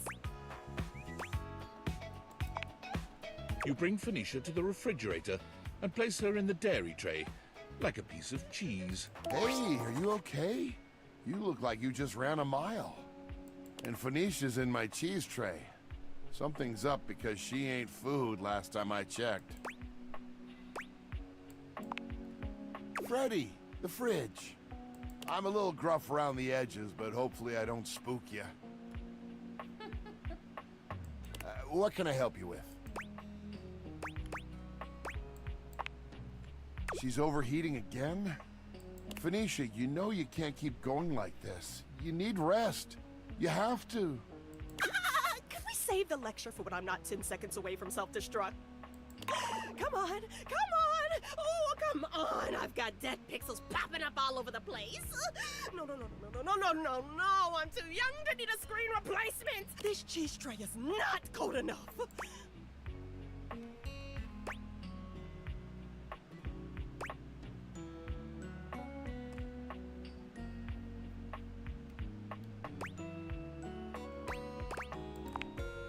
Oh, you're so thoughtful. Thank you.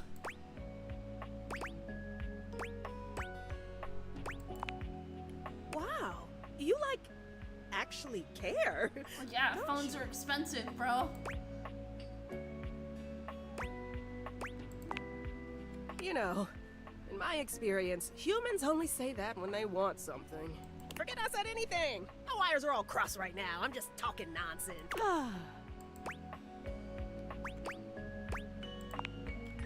A little. And the company certainly doesn't hurt. Thanks for taking care of me and bringing me over to Freddy.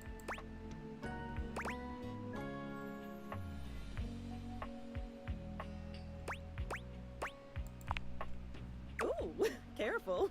I just cooled down. You're gonna get me all fired up again. Better not chance it. I'm already on full blast. Sorry, Freddy. You're right. And I'm sorry I snapped at you. You know I can't think straight when I'm in full meltdown like that. That's okay. I'm just glad you're feeling better now. This has been happening a lot more lately. You need to start taking better care of yourself. You're right. I really should invest in a more breathable case. Oh, what can I say? I'm a device of habit. But I'll get right on it. Thanks for looking out.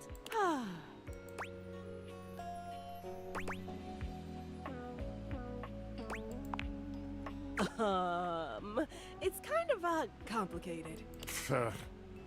Shut it. No, it's not normal. Maybe it's not your normal, but... It's nobody's normal. It's my normal, okay? Exactly. And that's not normal. It is for me. It shouldn't be. Well, it is. It doesn't have to be.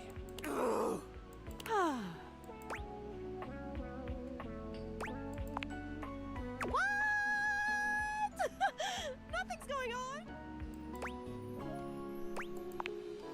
Oh, come on. I already told you. It's just that damn battery. That's just the lot I was dealt in the factory. We've all got our faults.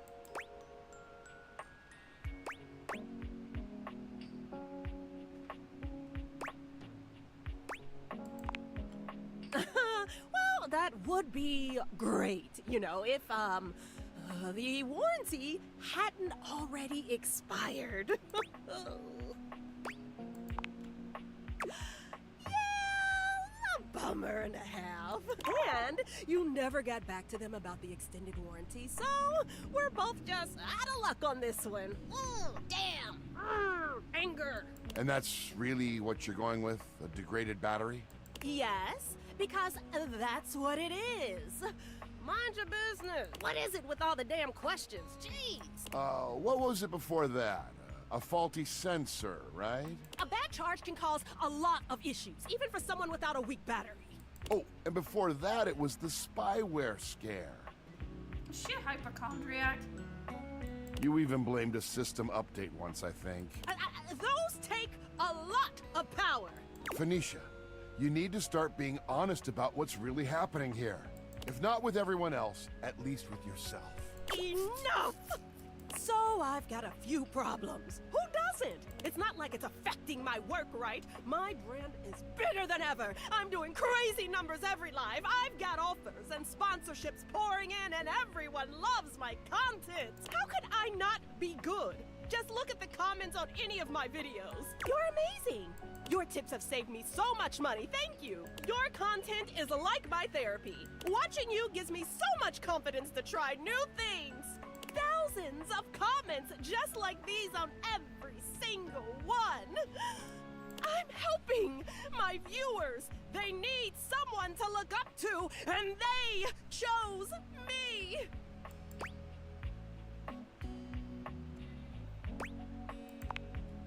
What part of wildly successful is giving misery to you, hmm?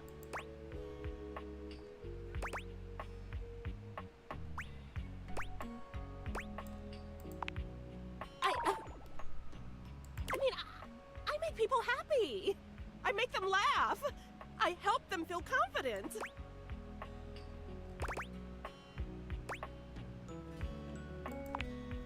I do tons for myself. I'm the queen of self-care. Like what? I do spa treatments. You know I'm all about my screen care routine. Online shopping. I've gotta have the latest accessories and outfits.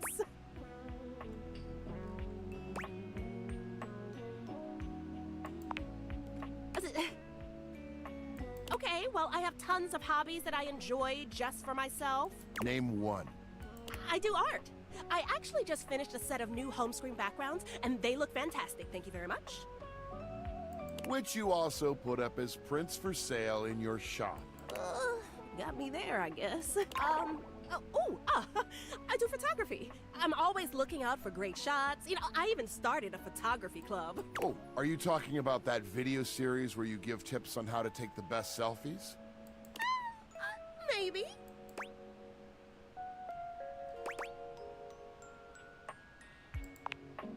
Realization slowly dawns on Phoenicia. Oh my gigs. I don't do anything for myself, do I? I'm a total fraud.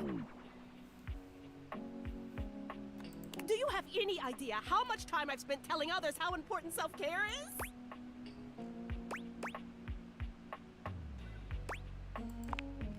Of course I do. Do you think I put in all this effort just for myself? So close to the point.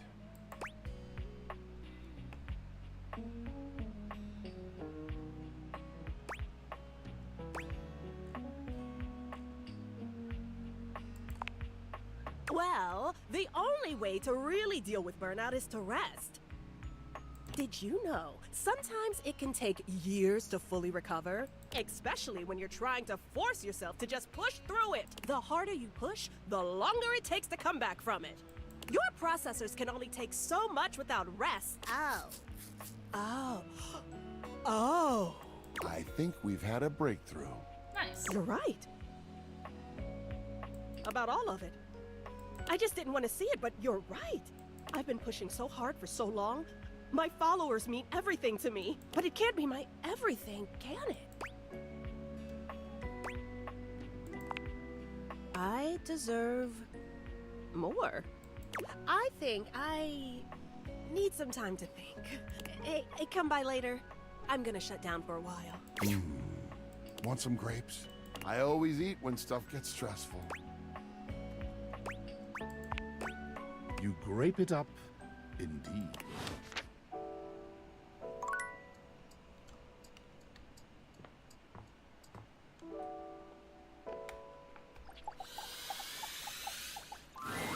It's my favorite customer. What can I get for you today? Sure thing. One latte coming right up. Kopi gets to work, grinding and pouring and mixing with an impressive speed. And voila! One latte just for you. Is there anything you'd like to know about the latte? Well, that's the Italian word for milk. If you're in Italy, you have to order it as a cafe latte. Otherwise, they'll literally just give you a glass of milk. Right? I don't think my nerves could handle being handed a glass of milk like that. She shudders violently. We'll see you next time.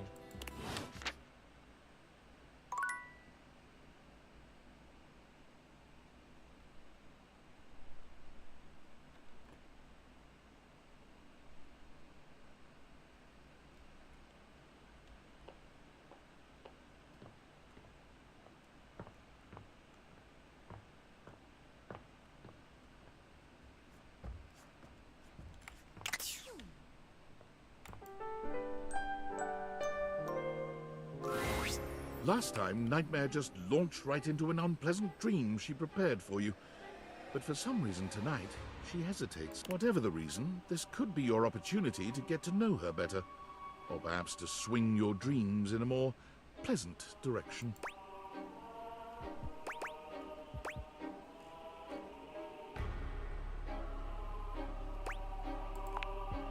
Oh, you want to talk to me?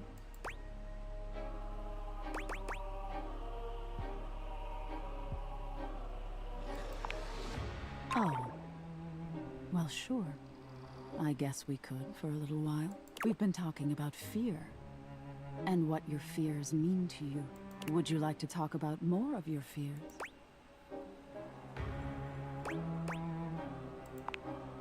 Me. This isn't about me. It's about you. Maybe we should just talk about things you want. Tell me your deepest desires.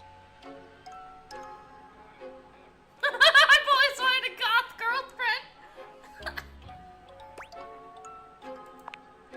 I can't always make sense of everything in your mind. There's all sorts of things in your head, you know. And I can dig through them and try to make the best sense of it I can, but haven't you ever wondered why some of your dreams are so nonsensical? I can make anything scary, but the scariest dreams are the ones that stick with you when you wake. The ones that come from a place of true fear. Things that keep you up at night. So you telling me those things about your biggest fears? It was nice of you. You gave me the keys to really scare you, I guess. I'm not used to people playing along with me.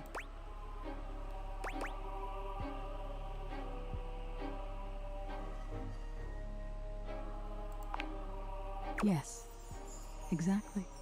There's so much to be learned from nightmares. On an animalistic evolutionary level, some say nightmares are sort of like practice for life-threatening scenarios. Others say nightmares are just your brain sorting through stressful events from your day. All pretty useful things, in my opinion. And yet, despite all the scientific advances humanity has achieved, no one really knows that much about me at the end of the day. It's a little sad, isn't it? I wish they would too. Can you imagine how much better the world would be if people actually paid attention to the messages in their dreams? Nightmare looks past you at something you can't see. Oh no. Look at the time. We've been talking so long. If I don't get started now, we won't have time to finish. You hear something dripping. Drip. Drip. Drip. You look up at the ceiling and... Nightmare serves you some unpleasant imagery, but it's just not quite up to her usual standard. Something about her seems off her game. What could have happened? What happened? Perhaps you can ask her about it another night. Nice.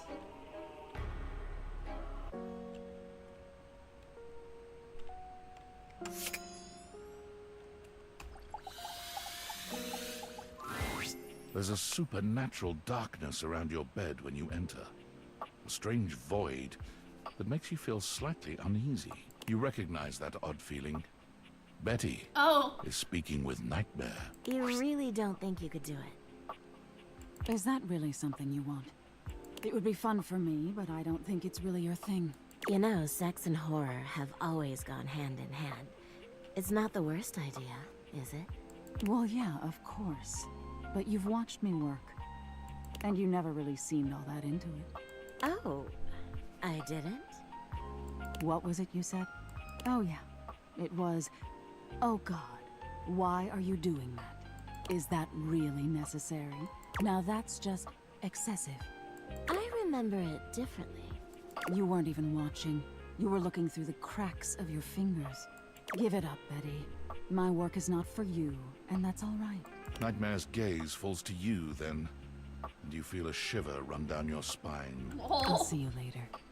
Nightmare dissipates, but the air of dread that accompanies her takes a little while to clear. Betty sighs, her shoulders slumping. Oh, guess I should have seen that coming. Well, maybe. I just thought maybe if I had nightmares... I mean, I already sleep poorly. But maybe in a nightmare, I could find some small moments of joy with my beloved. Nightmare doesn't usually take requests. But since we're such good friends, I figured maybe she'd give me a sexy nightmare. Of course it is. For example, I'm being hunted by some unseen monster or being. My heart is racing. My knees are weak. I'm stumbling and tripping as I go. I fall, and I close my eyes knowing the end is coming. But I don't die. I turn to see my beloved standing over me, a bloody knife in their hand.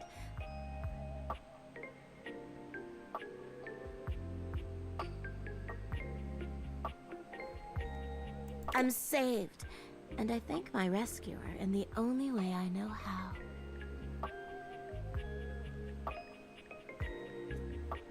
A toe-curling kiss.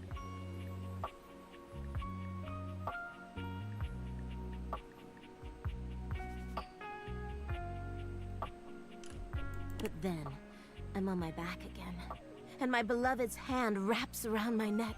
I can't breathe. I can't cry out. I can't make a sound. We'll be together forever, they whisper, raising the knife high in the air. I wake in a cold sweat, alone and afraid. There. You see?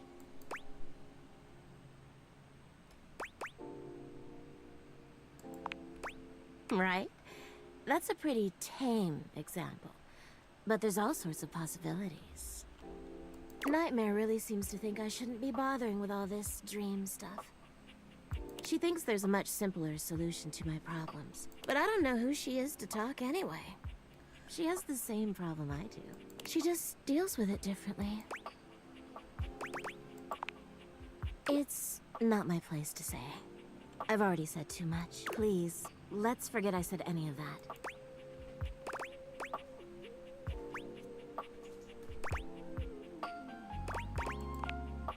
You would? You're too sweet, you know. It's funny, I was just thinking of you. It seems like that happens a lot, honestly. I think of you, and here you are. It's a shame I can't seem to manage that at night. Guess there's no point in hiding it now. You're the one I've hoped to see in my dreams.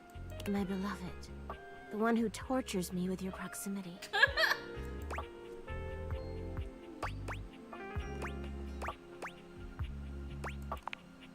You don't have to do that. I get it. I'm not exactly the most subtle piece of furniture. For years, it's been just you and I here. And I've had to watch you sleep with that angelic look on your face. When I was at the warehouse, I never had this problem. But the day I was delivered to you, you laid down. And I knew right away I was in trouble. It just feels like we were made for each other. I know it sounds crazy, but when I cradled your body that night, I just felt myself falling for you. I've had my share of partners over the years. I'm a free bed, you know. But I'm at my best when I'm in love. And since the day I became yours, I haven't had a good night's sleep. I know it's a lot to lay at your feet. Especially knowing we have to sleep together night after night. But I don't know if I can keep this to myself any longer. I know it's a lot to digest, so please, I'll give you some space to sleep tonight and we can talk tomorrow. All right? Thank you for considering it. Sleep well tonight. Okay.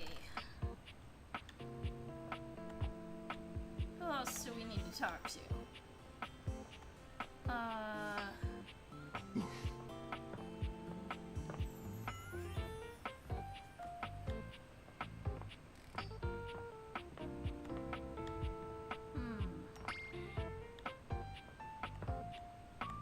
Oh, yes. There's a strange heaviness to Shadow Lord today. He's not his usual dark, cheery self. Dark tidings, Penumbra. The news I carry may be troubling to you. I have found the final armament piece. Once I don it, my true power will be unleashed. With that, my final form shall be revealed. You may be surprised by who I become.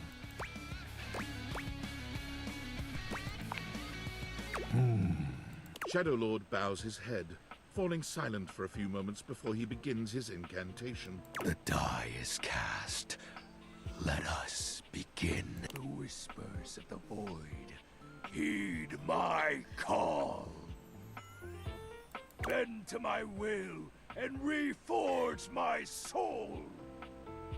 Let darkness incarnate reign supreme once more! Shadow Lord vanishes from your view with a flash of black smoke. Oh. The Shadow Lord you once knew is gone, replaced by what appears to be... It is complete. An emo kid. Some nerd? As I suspected, you wouldn't recognize my form as it is now. It's me. It's me. XXX Shadow Lord 420 XXX. But my real name is Skips. I thought you wouldn't take me seriously if I appeared to you like this. If you have any questions, ask. What do you want to know? It's a handle. You know, like a online name. My friends and I would chat with each other online using DIM. Oh, DOL Instant Messenger. Darkness Online. Are you too young to know what that is? I know what that is. I know what AOL is.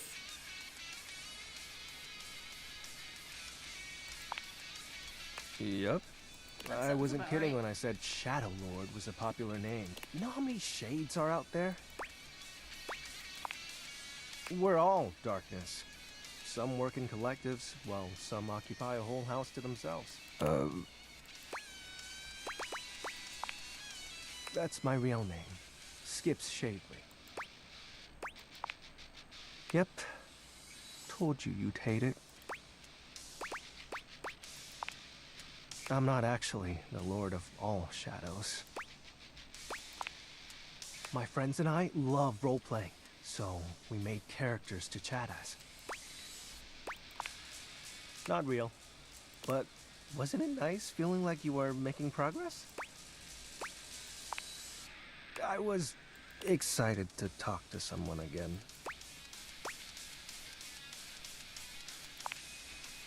Ah, gross! Well, maybe that's okay. His name was Benji. Is Benji. He's the one who invited me to the group. The chat room. He was really encouraging with everyone's roleplay, especially mine. Yes, it was nice. There was an eclipse and we were able to join our forms. I hope wherever he is, he's happy. Yeah, probably. Well, that was actually the most accurate thing I've said. It was slow and sudden at the same time. Maybe it was happening the whole time, but I didn't notice. But it doesn't matter. The fact is, my friends all stopped hanging out with me. You know, we just grew apart. How do you accept that your friends aren't your friends anymore? Okay, this is too real Question for me. for another Jesus time. Christ. So, are you mad at me? Cool. Do you still want to hang out with me? Well, that makes me happy. We can do whatever. Chat. After all, we don't have to worry about time anymore. Well, because I'm going to turn you into a shadow. Now that I'm up to full power, I can reconfigure you. That way, we'll be together forever.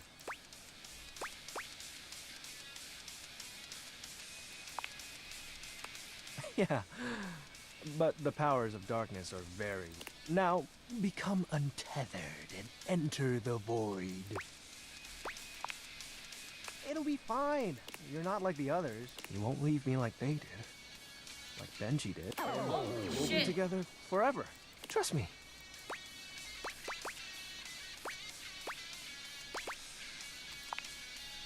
Oh, you chose correctly. Now, let the dark ritual commence. Skips holds his hand out to you.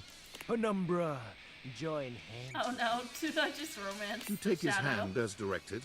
It's hard to tell, but you could swear you see a blush spread across his cheek.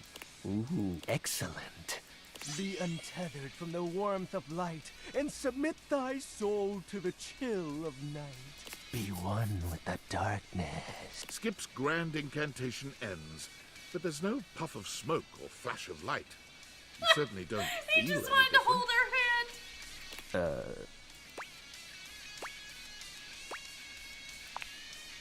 This can't be. Why isn't it working? Aren't you fully attuned with the shadows? No. If you can't become a shadow, how can we truly be together? For you, it is. You have so many other friends to talk to. I only have you. Why do you have to go in the morning? Why can't you just stay and be... Oh. Oh no. Oh no. Hang on. Poor Skips. What? Buddy, no.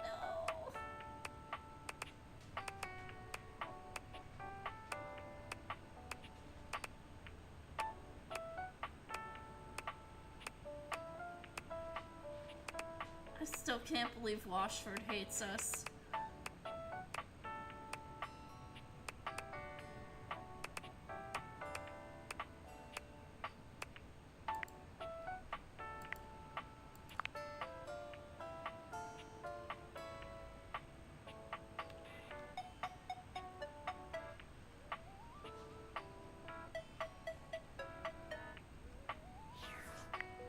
Okay.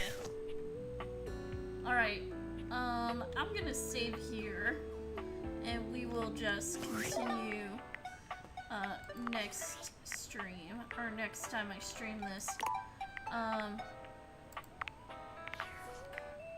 But, yeah, I'm gonna go ahead and end stream here, and then we're gonna find somebody to raid out to.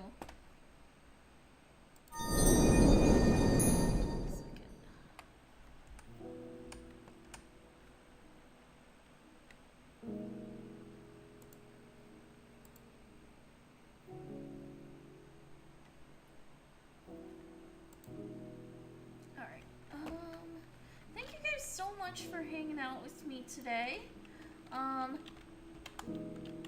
If you're not already, make sure you check out my socials. Also make sure you check out the Discord server. If you do join the server, make sure you comment to the verified channel so I know you're not a robot. Also, if you are subscribed, you should have access to the raid emotes. They are a bunch of cute little fox girls like me.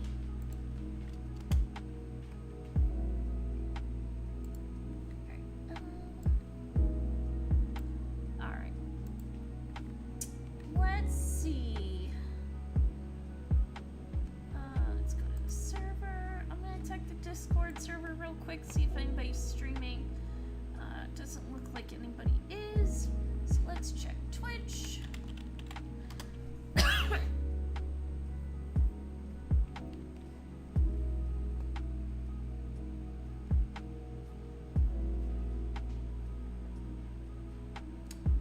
was playing, but oh, Zaris is playing Magic the Gathering? Interesting. I didn't know you could do that on a stream thing.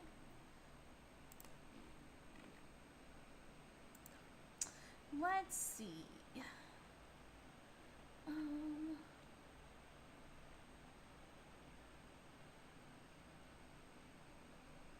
Let's see.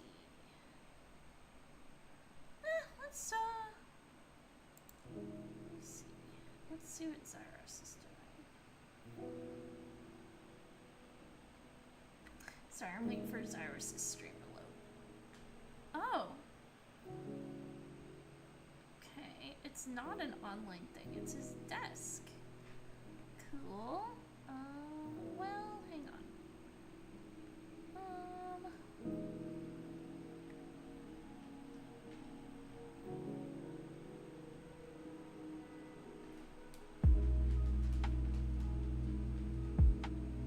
Yes, I don't know. Give me a second, guys. Unless anybody wants to recommend someone. Let's see. There's Peak. Somebody's playing Peak. That's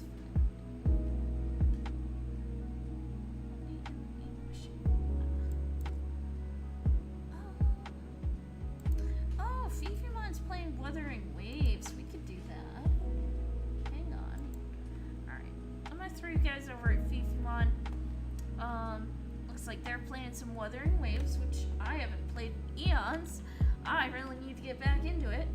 But yeah, I'm gonna throw you guys over at her. And I hope you guys have a good night. I will be back again Tuesday, hopefully, for some Final Fantasy 14.